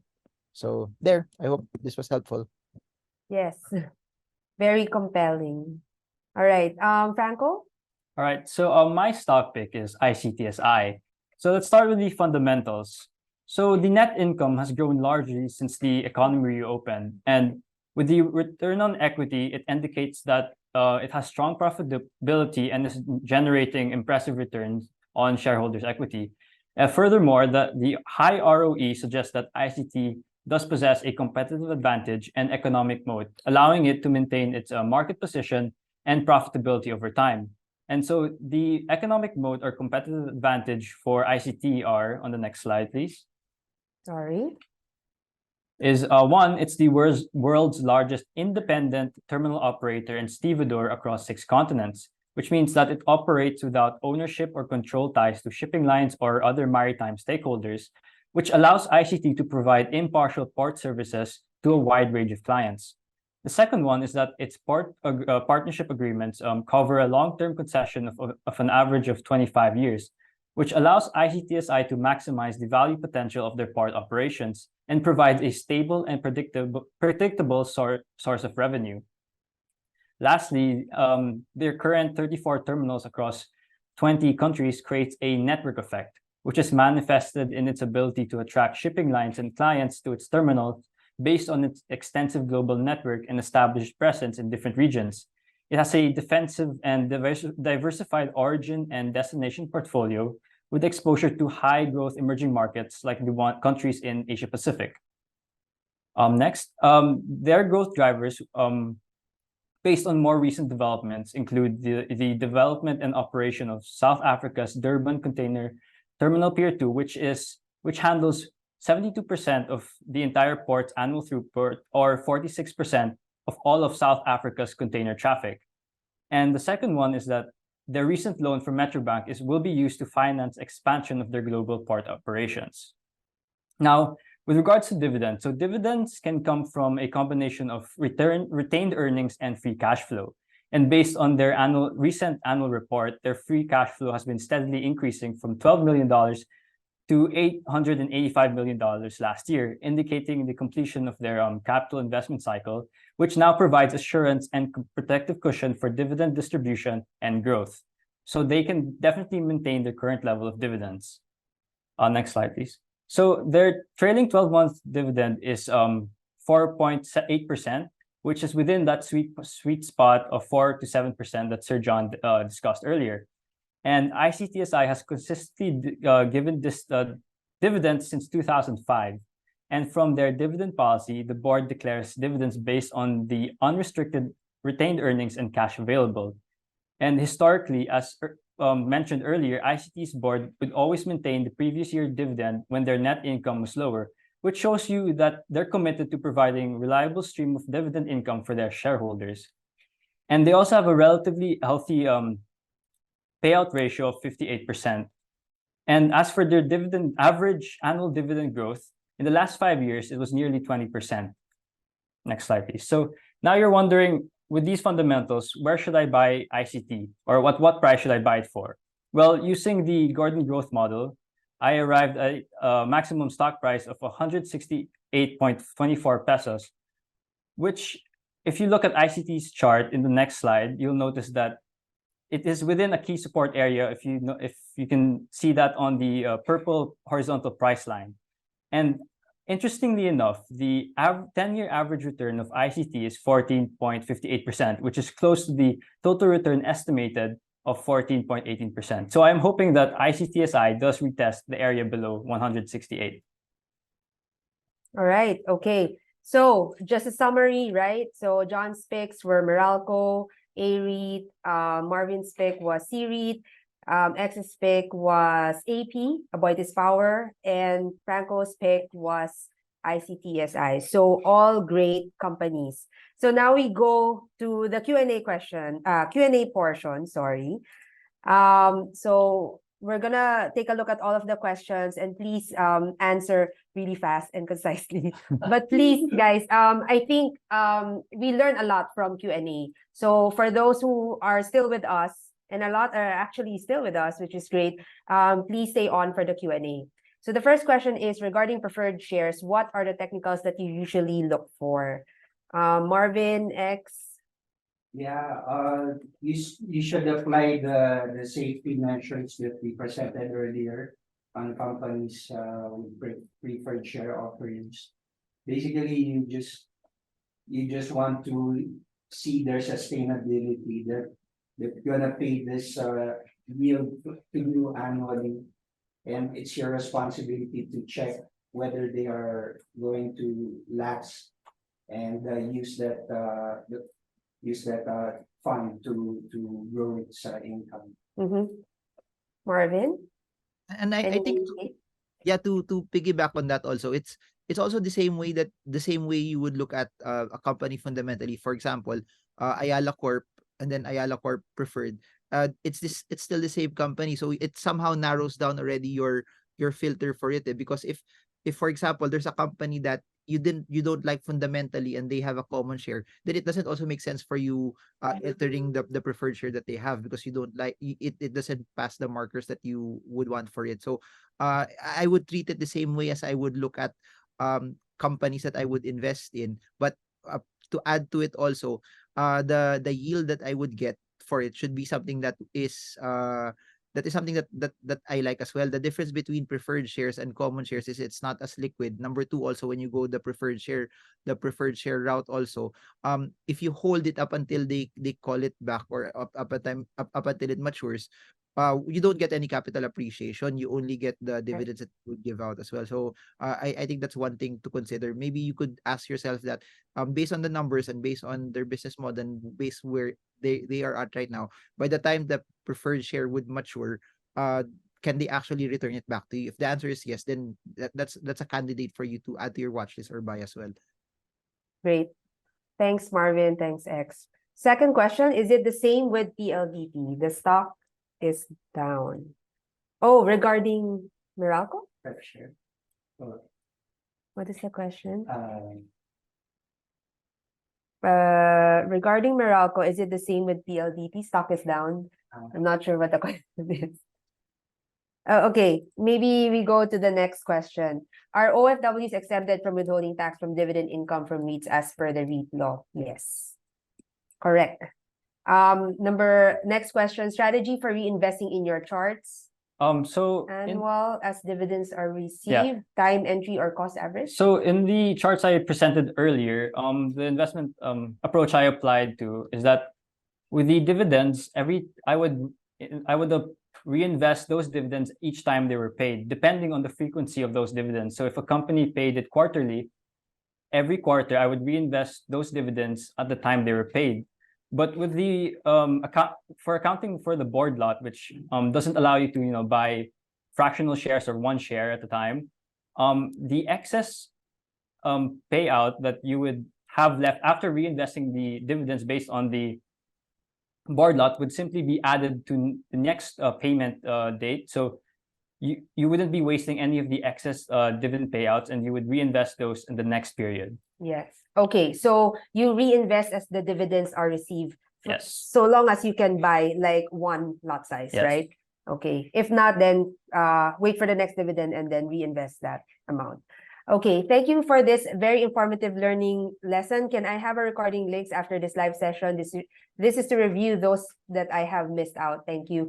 So we will have the ebook, so you guys can read through that. We will also have we will also have a recording for this one. So no worries, you guys can take your time to watch and learn about dividend investing. Next one is ROE for bank. Should it be higher or lower? This one we have Franklin stock advisor. Yeah, to answer it quickly, they should outperform the BSP reports the ROE of the unit banks every quarter. So they have this average and we monitor this. We can specifically answer your question. We have a database. Can we share the No, just, just take a look.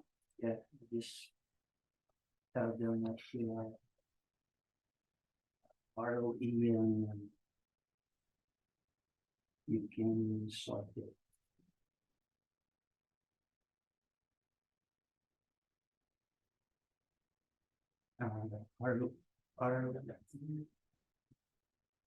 Excellent. The yellow there? yellow report. Mhm. ROE. Yeah, sort it time to load.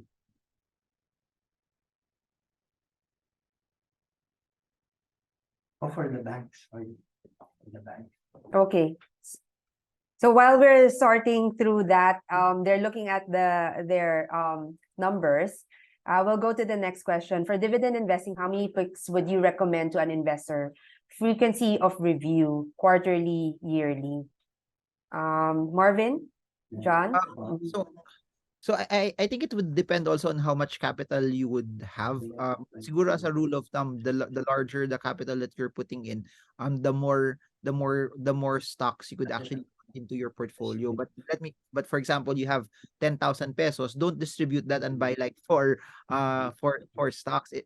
And what the way you would do it is, as you add more money and then you're not comfortable anymore na parang I don't think I'm comfortable putting this amount in just one stock. Then you start adding. So my answer to that is it depends on the amount of money. But if you are already somehow playing with a larger amount of money, you could put it in the size that you feel comfortable with. Meaning, a person with 1 million pesos, some may not be comfortable putting like four stocks at 250,000, but they're comfortable having 10 stocks at 100,000 pesos. So I I don't think there's a hard and fast rule to go about it, but it would really depend on the size and the ability for you to be able to tolerate the volatility and the risk that you would put per stock. And in terms of frequency, if you could do quarterly, better, but personally I do it on a regular basis. I mean even more than a quarter, because the price moves on a regular basis, and as the price moves and as the price goes lower, my dividend yield goes higher, then it becomes an opportunity also for me. But if you're very busy, I think quarterly would work as well. John, Yeah. anything? So I agree with Marvin that it really depends on the amount of capital that you can deploy to the market. But if you did have, let's say, a higher level of capital, I'd recommend at least 5 stocks and diversify across different industries. Again, you don't want to be overly concentrated in one industry. As far as frequency of review, I agree with Marvin as well. But quarterly is also great in the sense that actually you want to see if the fundamentals are improving or deteriorating. Let's say let's say the EPS trend is deteriorating, then if if you feel that the dividend is at risk, ROE is deteriorating, then it might be it might be prudent to exit the stock. But on the flip side, if the fundamentals are actually improving but it's not reflected in the price, if the price is not appreciating, then it might be an opportunity to even buy more into the stock. Okay. Buy more of the stock, sorry. Okay. Are we going back, X? Yeah. ROE for bank? Should it be higher or lower? Yeah, so the BSP reported an ROE of 9% for the unit banks for the second quarter 2023. Now, most of the banks, they outperformed this. And the most notable one that outperformed this is Metro Bank with an ROE of 12%. Now, I'm picking Metro Bank because its dividend yield is quite high right now, because its share price is low right now. It has a dividend yield of 5.5%. So there are other banks like China Bank. Oh, sorry, China Bank has a dividend yield of 6%. It has an ROE, a better one, 10%. Metro Bank has an ROE of 12%, sorry. China Bank has 15%. So right now, and a 6% yield. So right now, China Bank is a better opportunity. Okay. Well, Metro Bank also, because the other banks' yields are quite low. Okay, great. But I'd like to add to that. Actually, historically, ROEs for the banking industry is higher versus other industries. Why? Because banks get to take deposits, which is not part of their equity, and they get to lend this out. So also, looking ahead, I think if you listen to if you read financial publications and listen to let's say finance related programs, you're familiar with the terminology higher for longer, and this is really great for the net interest margins of banks. So I actually anticipate the return on equity for banks will remain at the elevated levels for the foreseeable future. Okay, next question. When does the list of dividend titans and champs update? Where can I see it, Franco? So we update the list of dividend titans and champs every January of the year. So for the upcoming list, it would be reviewed in January of 2024. And where you can see it is we have an article that we can release, and if you subscribe, you would definitely receive it. Yeah. Great. Next, is it safe to say that when you were able to buy a dividend stock on its lows and get a yield of 6%, then after 10 to 15 years, as the company's earnings continuously growing, then you will enjoy a higher yield by then? With that, should we start investing now? Yeah. Yeah. you Like everybody's like, yes, yes, yes. Yes. Yes, yes to X, John. No, because actually, one thing that so a metric for when you're into dividend investing, right? A metric is actually the dividend to cost yield. So like what Franco showed you guys earlier, right? Franco, if I'm not mistaken, right? When he started the start date of your ICT chart, right? At that point, the price per share of ICT was only 2 pesos, right? 2 to 3 pesos, yes, yeah. What was the dividend at that point in time? The dividend yield or the dividend? Just the dividend. 0.30. So the dividend was 0.30. And by the end of Franco's study, it was already at 5 pesos per share, right? Yes, at the end of 2022, yeah. So at the end of 2022, it was already at around 550 per share, Yes. somewhere around that level. So imagine you're getting 550 per share in dividends when your initial capital was invested at 2 pesos per share. So that's why we believe in quality dividend paying stocks as the primary vehicle for your long-term investments. Okay, Marvin. No, I totally agree with what John was saying, but I think um I'll say this. When Franco was showing his chart, when people would look at the yield, for example, of Jollibee or Ayala Land today, it's not as attractive. But that's as of 2023. If you're holding it for the long term and the fundamentals of those companies are really, really good and they start earning more also, the dividends that they would give out would be relatively higher. Hence, the dividend yield that you would get also for a date in the future would be higher as well. And as what John said earlier, the lower the price is, also the higher your dividend yield would be. And I think what's nice about that is as long as you're expecting, oh, this is the amount of return that I will get from my dividends, the market volatility doesn't matter anymore because you're pegged to a certain percentage that you would want to get per year. Okay, next question. How does beta and PE ratios help me pick dividend paying stocks? Who will answer? For beta, if you have a low beta, when the market, for example, goes up, your stock doesn't follow the market. It's kind of flat. It moves slower than the market. When the market falls, on the other hand, your stock, its share price is somewhat stable and doesn't go down. So it's inverse. When the beta is higher, it moves higher than the market. And if the market falls, it falls lower than the market. So this metric tells you when to position in a dividend stock. So when the market falls and it has a higher beta, you're expecting it to fall with a greater pace than the market is. So you can position in that stock. For example, if your dividend stock has a high beta, on PE ratios, if it's below 16, then it sort of tells you that the stock is cheaper.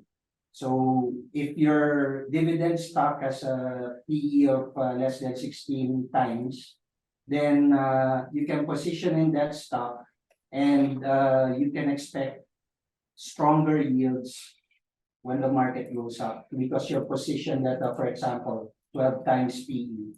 And later on, that stock goes on to trade at a higher PE. You're already positioned at a lower price, which gives you a higher yield. Yeah, I'd actually like to add to that. So the PE ratios, right? You want to compare it from a historical standpoint. Let's say the 10-year average PE ratio of a stock is, let's say, 15, right? And it's currently trading at 10. It's currently trading at 10. Okay, the thing that you want to ask yourself is the denominator, E in the PE, impaired or not? If it's not impaired, and if the earnings power of that particular stock is still robust, that means that you are probably getting it at a discount. So as far as dividend investing is concerned, it's another data point, right? So it's another data point. So you run through the model that we've suggested. It has a high yield. It has a high dividend growth rate. Then you see that you see that it's trading at historically low levels relative to its average PE ratio with the growth rate and its earnings power intact, then that actually increases your confidence in terms of investing in that particular stock. Okay, next. Currently, what sectors pay the highest dividends? REITs. Yeah. REITs. Well, traditionally, they would be the telecom sectors, Globe PLDT. Because the market is saturated right now, everybody has a cell phone. So a good chunk of their income, they pay it as dividends. But they should balance this because it's a high capex industry also. But traditionally, Globe PLDT, they've been paying 5-6% yield every year. Mhm. Even GMA7, the media stock. Yes. Yeah. And also, if I may add, so the REITs, they're coming public at a time where the cost of capital is actually high because of on account of higher inflation, right? So in order to be a competitive investment, they had to they had to provide higher yields. Okay. All right. How can I access the dividend screener? Do I need a DragonFi account? Certainly, yes. You need to have a DragonFi account if you want to access the dividend screener. So simply register and then fund your account for at least 25,000 pesos, and then you will have access to our dividend screener. Next question. Will DragonFi develop its screener to be advanced just like the stock screeners of the US stocks? The distinct feature of those screeners where it really acts like a criterion filter in which it only shows the stocks that meet your criterion set, and others can sort the resulting stocks through the columns, just like the DragonFi Div screener. One rival to look out is simply Wall Street, since it has PH stocks in it. The good thing it has is that it shows game stats like Circle, where it shows on what financial stats a stock is strong, value, dividend, health, feature, and past. Actually, you can filter.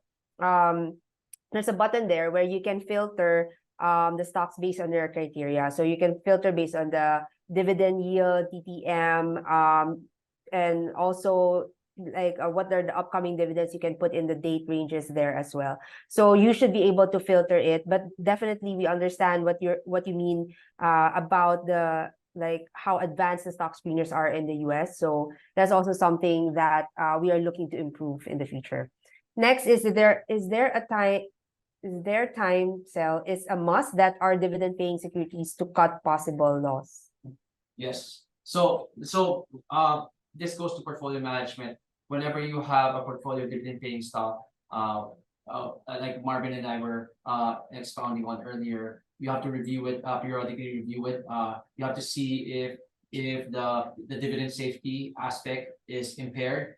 If so, let's say if you see deteriorating fundamentals, the ROE is deteriorating, EPS is deteriorating, the payout ratio is rising, and the dividend growth did not match your expectation, then yes, you should sell for a loss. Marvin, anything? Yeah, John said most of the things that I would have wanted to say, but I'll also add this, that if it no longer satisfies the dividend yield that I would want, or if they slash the dividends and the dividend yield drops to a level that's not satisfactory to me anymore, then it might be better off for me to transfer it to another stock that will give me better yields also, and then I could Right. recoup the losses from there as well. But yeah, if Okay. story changes, income drops, better to move it to something that will give you a better storyline later on. Okay, great. What's the best entry point in A-REIT? I think John mentioned. Yeah. What price was that? So I did a sensitivity analysis with different required rates of return and different growth rate assumptions, and the range that I saw is for between 24 and 31 pesos. So how do you handle? So when you have a range as big as that, the way to the way to deploy your capital is it should be in tranches. You should deploy your capital in tranches. Like let's say at current levels, I think it's around 32. If it dips a little bit below that, around in the 30s level, 30 to 31 level, you can deploy, let's say, 10% of your allocation into the stock, and then as it goes lower, then you should be adding more. All right. Okay. Can you compound your investment on buy and hold, even if the stocks are not giving dividends? Yes. So actually, the issue of compounding is more relevant to actually securities that either give interest coupons or dividends, because you have the reinvestment risk, because you have to reinvest that in order to compound your returns. But if the stock is not paying any dividends, capital gains is actually when you factor capital gains actually factors in the compounding effect. Okay. Next one. Can I invest even though I'm a minimum wage earner? Marvin? X?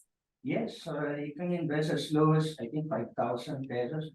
I think even 2,200 pesos.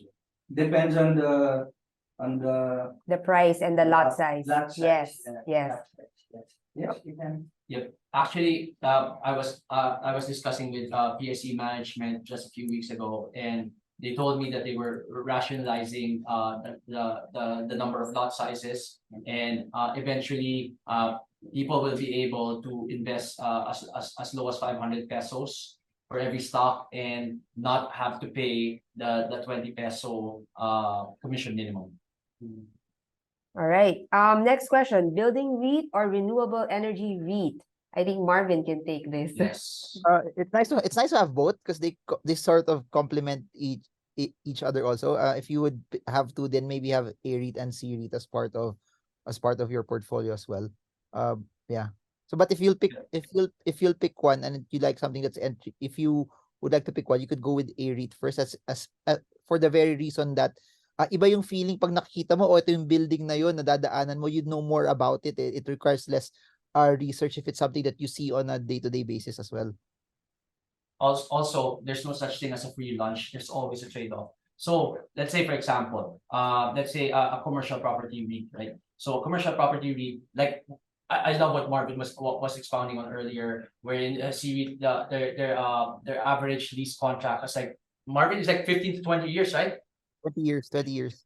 20 years, right? So for commercial properties, actually, it's way shorter than that. So there's always a pros and cons. So example, if it's boom times and the economic growth of the country is pretty high, the shorter lease periods for commercial REITs, they'll be able to escalate the lease terms and the rent terms, right?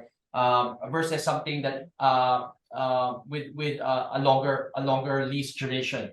But again, on the flip side, if the economy is not that hot, then you would want something a REIT that that is able to secure its occupancy rate. Right. So I guess diversify is the Yep, answer. diversify is really the answer.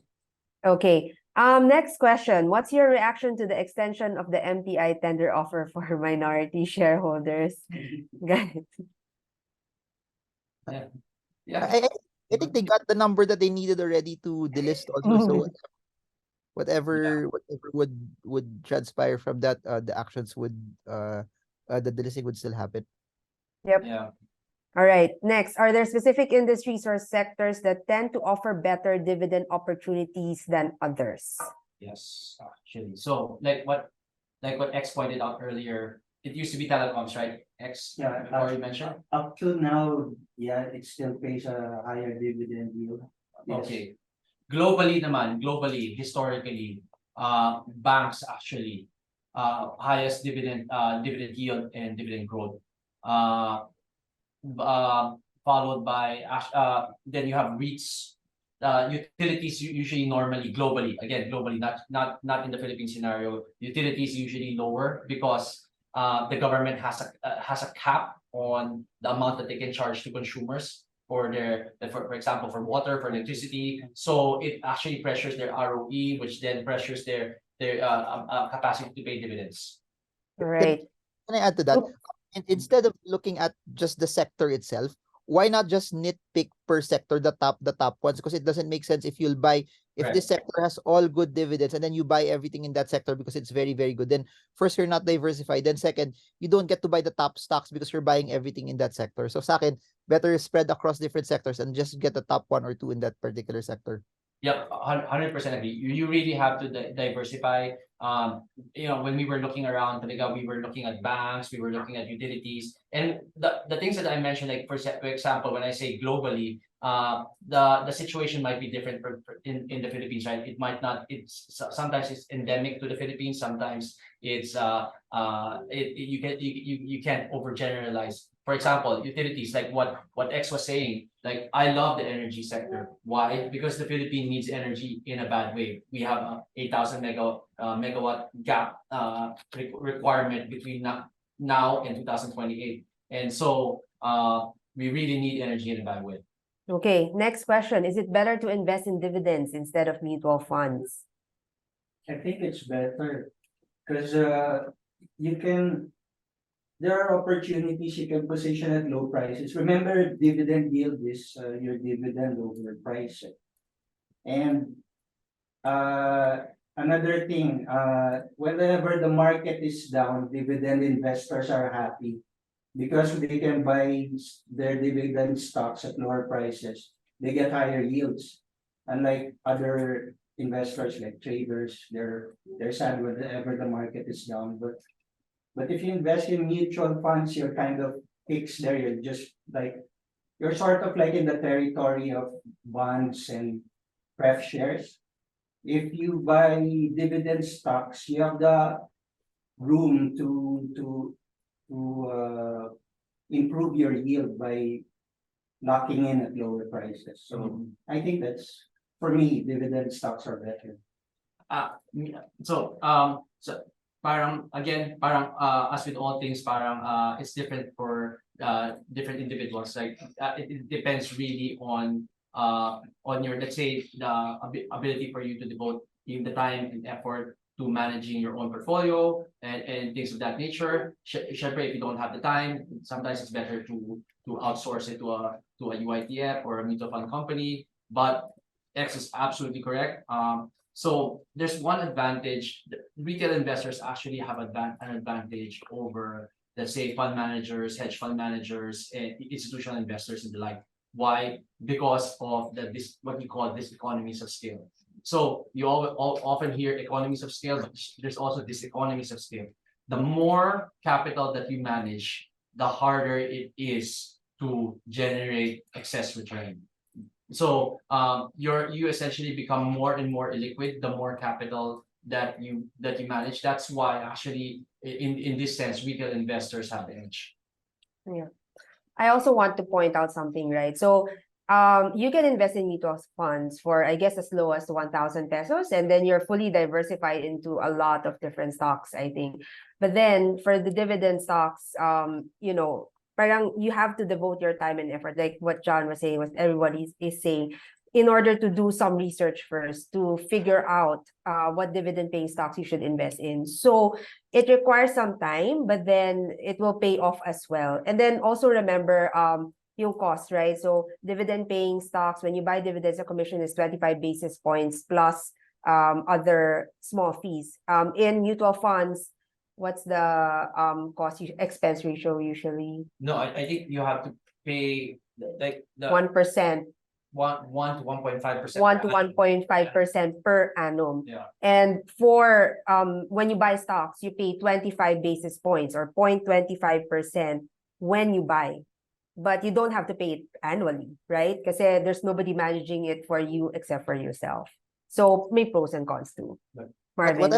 What I suggest to people is this: since it doesn't require a large amount of money to open both, why not try both? And then tignan mo, after 2 years or 3 years, na makita mo, oh, I think I'm more comfortable doing it by myself. Then put more money in your stock portfolio. Or after 3 years, nakita mo parang nag-underperform yung sarili kong choice versus the mutual fund. Then put more, but it doesn't have to be, or it can be and you can just diversify based on where you're more comfortable in, but they can exist that you have both also together. Yep.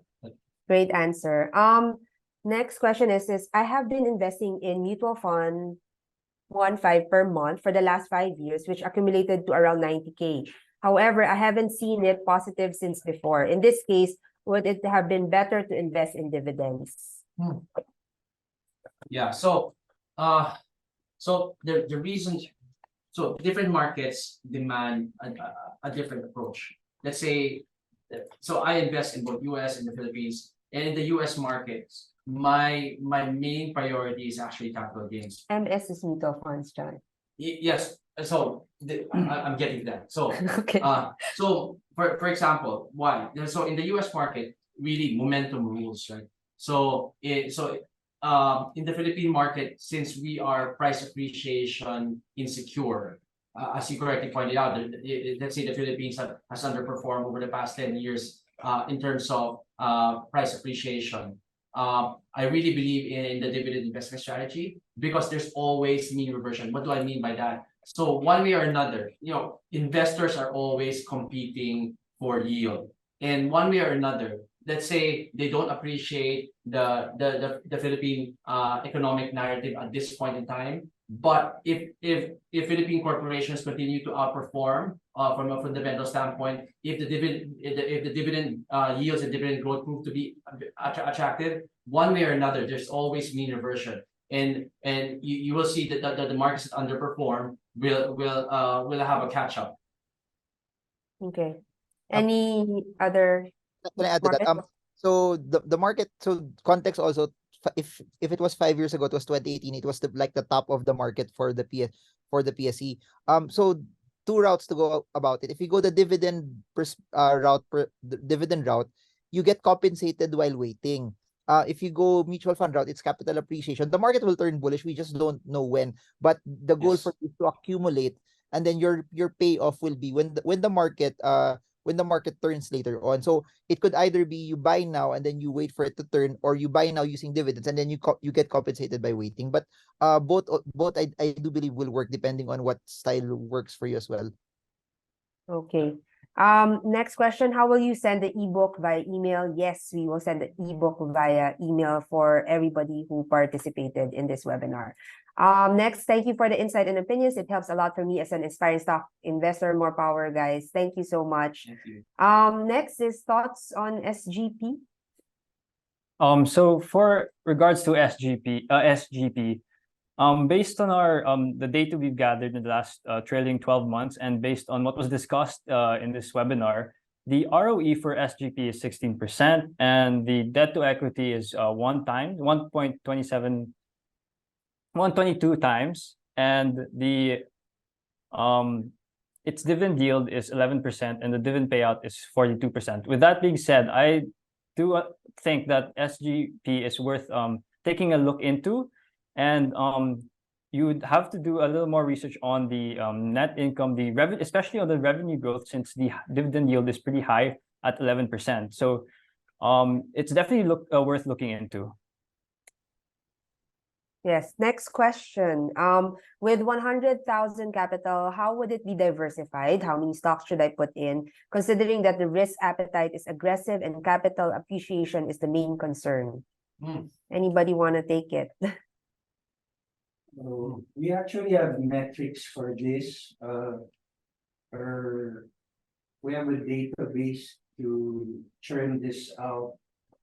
John, can you mention that? Yeah, go ahead. Yeah, we have this database we're developing. It's maybe 70-80% complete. Yeah, we can churn out a portfolio based on these parameters, just like the dividend screener did. We'll keep you updated. All right. Okay, next question. Is there a mentoring program for beginners in dividend stock investing? Actually, all right. Currently, no mentoring program yet, but something is actually in the works for us. So we are coming out with a investing club. So John, maybe you want to expound on that. So Franco and I, we're coming out with the investing club, where we will be managing real money and where investors can follow in our investing journey. We will come out with fundamental research regarding the stocks that we are eyeing, and yeah, hope to see you there. Yeah, so the investing club, really, we just want to show you that we are going to put our money there, and we'll show you how we will invest it so you can follow and also learn at the same time. We're actually going to be implementing the dividend harvest strategy. Okay, next question. For beginners, how much should an individual who's starting to invest on REIT or any other stocks that aim to develop their dividend portfolio in terms of peso capital allocation with regards to fees and taxes? To invest in REIT or any other stock. That aim to develop. Maybe the question is, a lot of people, I always hear like, oh, should I follow the 8,000 peso rule? Which is because of the minimum of the 20 pesos for the commission. And people always say, follow the 8,000 peso rule because sayang naman parang malulugi ka because your commission is set at 20 pesos.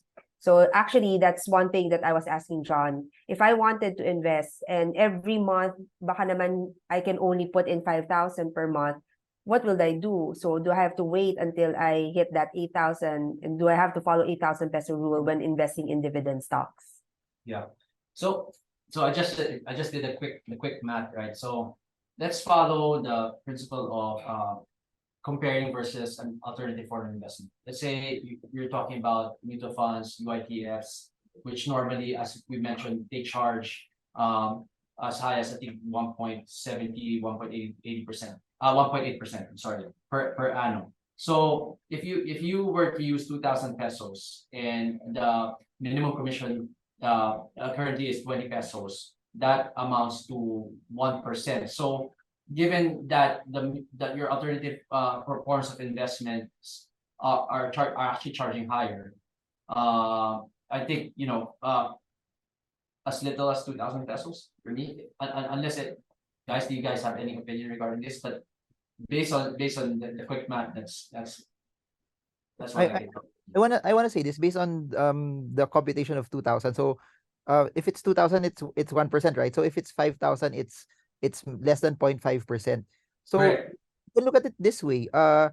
If at 5,000 pesos, an opportunity presents itself to you that you will earn more than 5% already because a stock has dropped so much at that particular point na sweldo mo tas you have 5,000, then maybe it's a good use for it that yung 20 pesos matatakpan yun for the upside that you would get at that particular point in time. Kasi sayang if the opportunity is there already and then you don't maximize it because you're waiting for the next 5,000, then by the time the next 5,000 might come in, the price might be different already, and then you missed out on that window also. So I think it's also subjective depending on where the market is when your money arrives as well. So yun. Actually, Marvin, pag 5,000, it's 40 basis points, so 0.004. 0.4%. 0.4 of a percent. So pag 2,000, it's It's 1%. Yeah, 1%. Yeah. So yeah, tama. So there, if you can get more than 0.4 because a stock has dropped by a lot, then I think it's worth getting into. Yes. So actually, if you're a long-term investor, 40 basis points is really inconsequential over the long term. All right. Okay. So actually, that's the last question. But there are still other questions. But unfortunately, we have to end here. You may send all of your questions to help@dragonfi.ph. Somebody will definitely answer. So nothing is automated here. We're here to help you. Somebody, a live person, will actually answer you. Do not worry about that. Okay, so we're on to the announcement of winners. Here are our winners for the are these the Facebook Live followers? So Shane Maniala, RJ Avila, Charito Carlos Molina. All right. We will contact you. Please message us on our Facebook page to claim your prize. Rudy Salvatierra, Warren Uy, and Brian Amado. Florencio La Rosa, Hans Edison Simart, Raquel Di Malanta.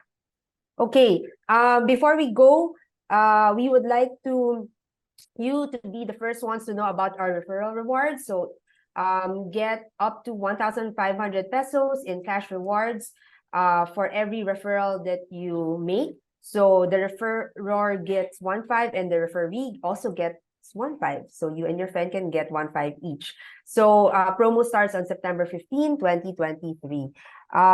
There's also switch to DragonFi VIP program. So make the switch to DragonFi and enjoy these exclusive benefits. Waive transfer fee for up to five stocks transferred to DragonFi. You will also have a dedicated account manager assistant through the transfer process. And we will also waive deposit fees for cash funding within 1 month from account opening. Promo runs from September 25 to October 31. Please stay tuned. Take a look at our social media pages and our website to learn more about Switch to DragonFi. And finally, meet you friends, meet us. John, X, and I, and Franco will be there. And I hope, Marvin, you will also be there in our DragonFi Investors HQ FB group. So please join us and we will definitely answer your questions. To further guide you in your passive income investing journey, DragonFi is giving you a free ebook that details everything that we discussed during the webinar. So definitely look out for that. It will be in your email. If you don't get it, please email us. Please wait for it, I think a week and a half from now. All right. Anything else? All right. So thank you very much for attending our webinar. We really hope that you guys learned a lot. Thank you for staying on more than 2.5 hours. We believe that you know, what we have put out here will guide you in your passive income journey. Please learn, go open an account with DragonFi, you know, do your research, try out the DragonFi screener. It's really good. If you have any questions, just feel free to reach out to us through all of our social media and through help@dragonfi.ph. Congratulations to all of our winners. To claim your prize, kindly message us on our Facebook page, facebook.com/DragonFiHQ. All right. Thank you very much. Thank you, Marvin. Thank you to everyone. Thank you. Thank you so much, DragonFi, for making this event to educate Filipinos as well. Thanks also for having me. It's an honor. Always an honor. All right. Thank you. Bye, Marvin. Bye, everyone.